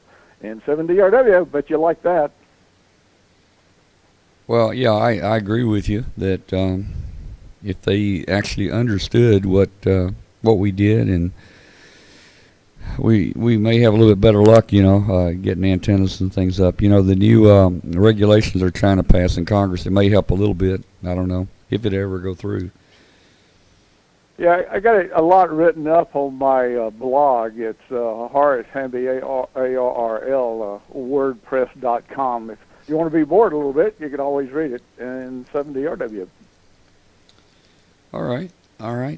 In as far as public relations, if you've got somebody that's really good public relations, that's good. If you have, I know a lot of hams that probably aren't very good at that, and they probably would not be the right people to go down and talk to the city council. Well, that's why I mentioned the clubs, and I was really thinking of the ARRL clubs, and I was thinking that is one of the main functions of the ARRL, who really represents all of hams. That's one of the areas that they do work hard at, and I think that's one of the reasons we need to support that activity. I'm not much of a slip-arounder. I put mine up, and there she stays, and then I'll tell you what it's doing for you. Well, and here, 15 years ago, I took my tower down. Here I'm using all-wire antennas. They're almost invisible. You just don't see them. We have an HOA here. It's not very enforced hardly at all. They're very lenient, and I've got a lot of wire antennas in the trees. I've got 80-foot trees all over my backyard. A lot of wires up. Nobody sees that. Probably don't even know I'm a ham. Now Walter here. Let me get Walter in here. Walter, let's talk about you for a second. Let me get Walter on the picture here. If I can get the right mouse. By the way, I got about 9 to 12 in my yard too, and nobody sees them. Yeah. So Walter. Now Walter. I mean, and now my wife, she's been very tolerant of everything I do. I put up a satellite azimuth elevation 13 element beam and a bunch of stuff the other day, and she kind of questioned it, but I still was okay with it. Now, I think Walter, your wife, is a little bit tougher on how things look around your house. Seems like she's the one that does the. It has to be. She does all that. Thank goodness. Flowers and trees trimming. Yeah.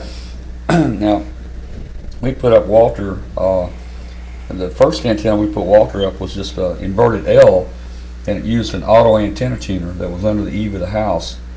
And that wire boy would tune up anywhere. You couldn't even see that wire. You couldn't. But he had a tree cut down, so that antenna came down. No, she had a tree cut down. Oh, she had a tree cut down. Yeah. So. Now I had a off-center fed, 80 off-center fed I wasn't using, gave it to Walter, and we put that up down there. And actually, you don't see it. It's pretty hidden. Well, it was till she had another tree cut down. Well. And so he was kind enough to come back and help me restring the thing up up in the trees. We got it back in the air, but if you don't go hog wild and just put up some simple wire antennas. I think even in these HOAs, you can get by with a lot. I mean, don't put up 10 or 12 gauge wire up in the trees. Put up something a lot smaller than that, and it's going to be much more invisible and hardly noticeable. Yeah, that's true. All right, do we have a new caller? I see another phone number there. I'm not keeping up with who's calling in. 817, where's that? 817 area code, I don't know. Oh, yeah. I had something I was going to say earlier, and I don't remember what it was, but had a good time tonight already. So, hey guys, we're so happy to have Martin part of our team here. Martin has so much experience in everything, and been a ham so long, and he has all these companies, all these ham companies. There are not many ham companies in the U.S., and Martin's got Ameritron and Vectronics and MFJ, and help me out here, Martin. What else you got? Let's see.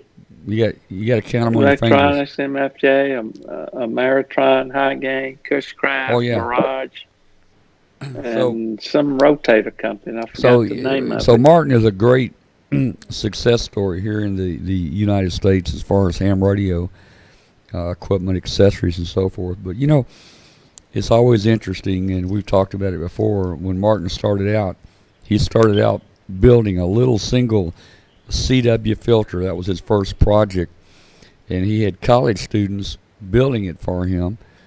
And hey, Martin, how much did you pay your first office? Your first office here. How much did you pay a month for that?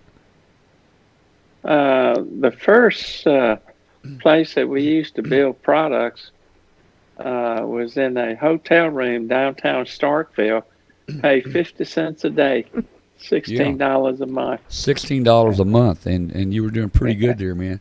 That was our high price place. When I was teaching classes at Mississippi State, I used to take these bags of parts to class and ask if any student wanted to put these things together for 25 cents a piece.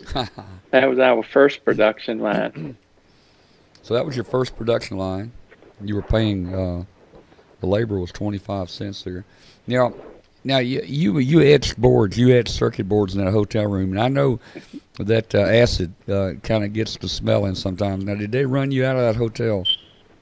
Well, they did. That was ferric chloride. It was some thick, dark brown, almost black, syrupy liquid that I put in a Pyrex bowl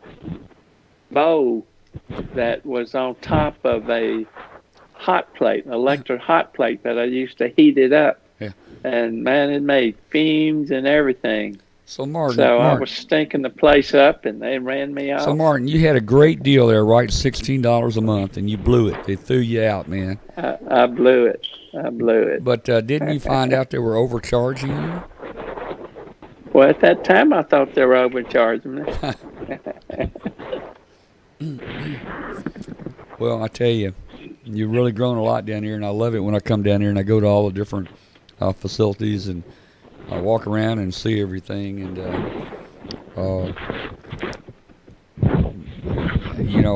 it's amazing to. I would think your house would be full of that stuff. If I had all that stuff, and I'd be walking around and grabbing me a coil and taking it home. Or do you take stuff home? Well, I used to have all that stuff in the house, but now it's all in the office. Yeah. If you guys have ever seen Martin's office, and we've got it on video here, but Martin collects a lot of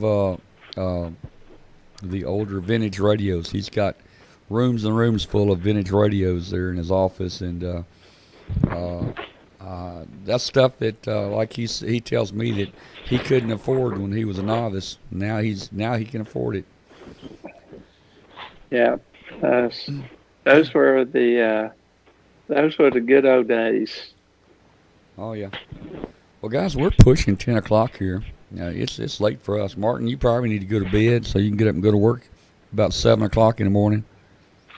Yeah, well, I won't go at 7, but I need to get to work sometime. Yeah, yeah.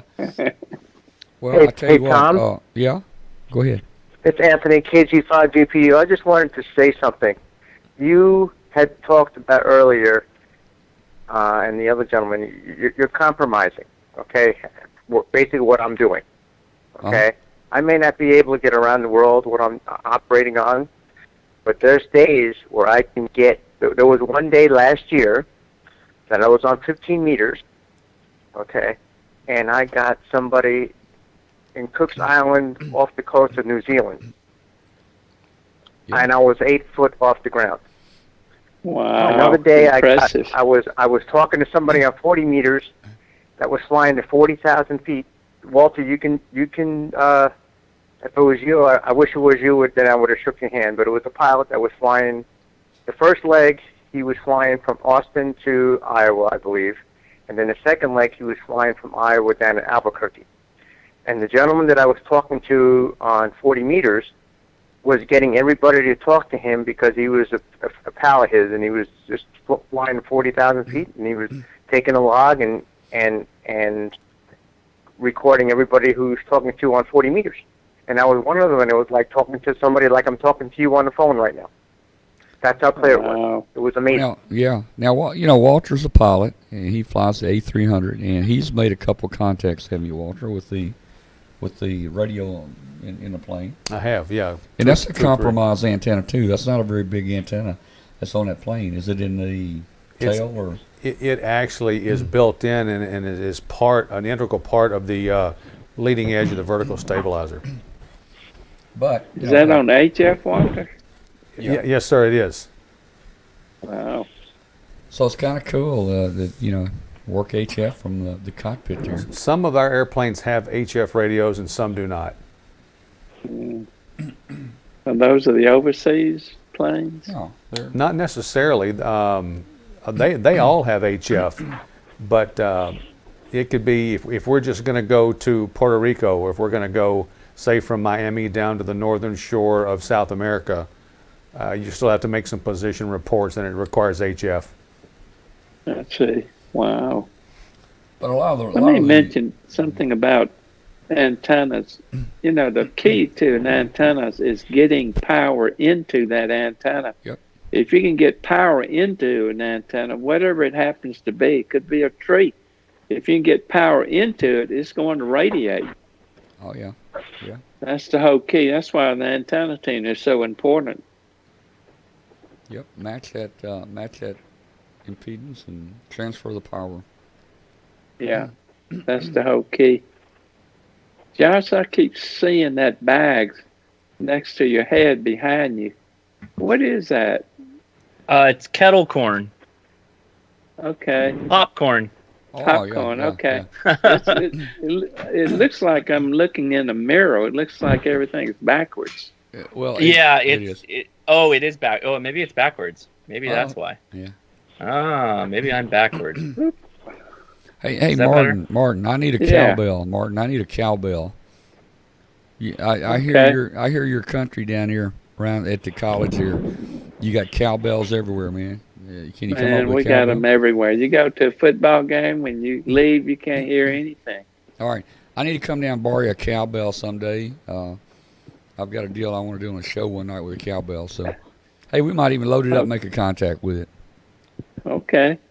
Yeah, we send some Morse code with it. All right. Well, guys, it's getting late. We're going to go ahead and get off. I'm sure Walter probably needs to get out of here, too. And we've enjoyed talking to everybody. Dinner. But was there anybody else on the phone we haven't talked to? I guess not. Okay. I had a good time tonight talking to everybody. Enjoyed it. We'll have to do it again. Yeah, it was a great show, Tom. Good to meet you too, Josh. That was great to meet you. Good to see you, Martin. Hope to see you again soon. Oh, that's man. That's his there you go. Good product.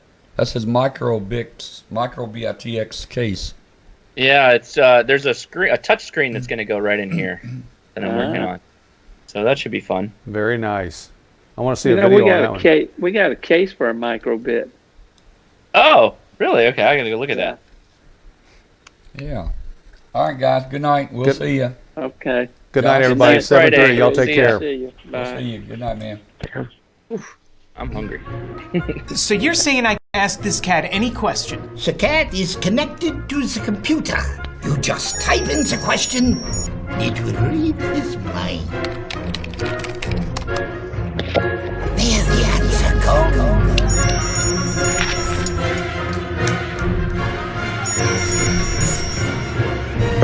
You're the man!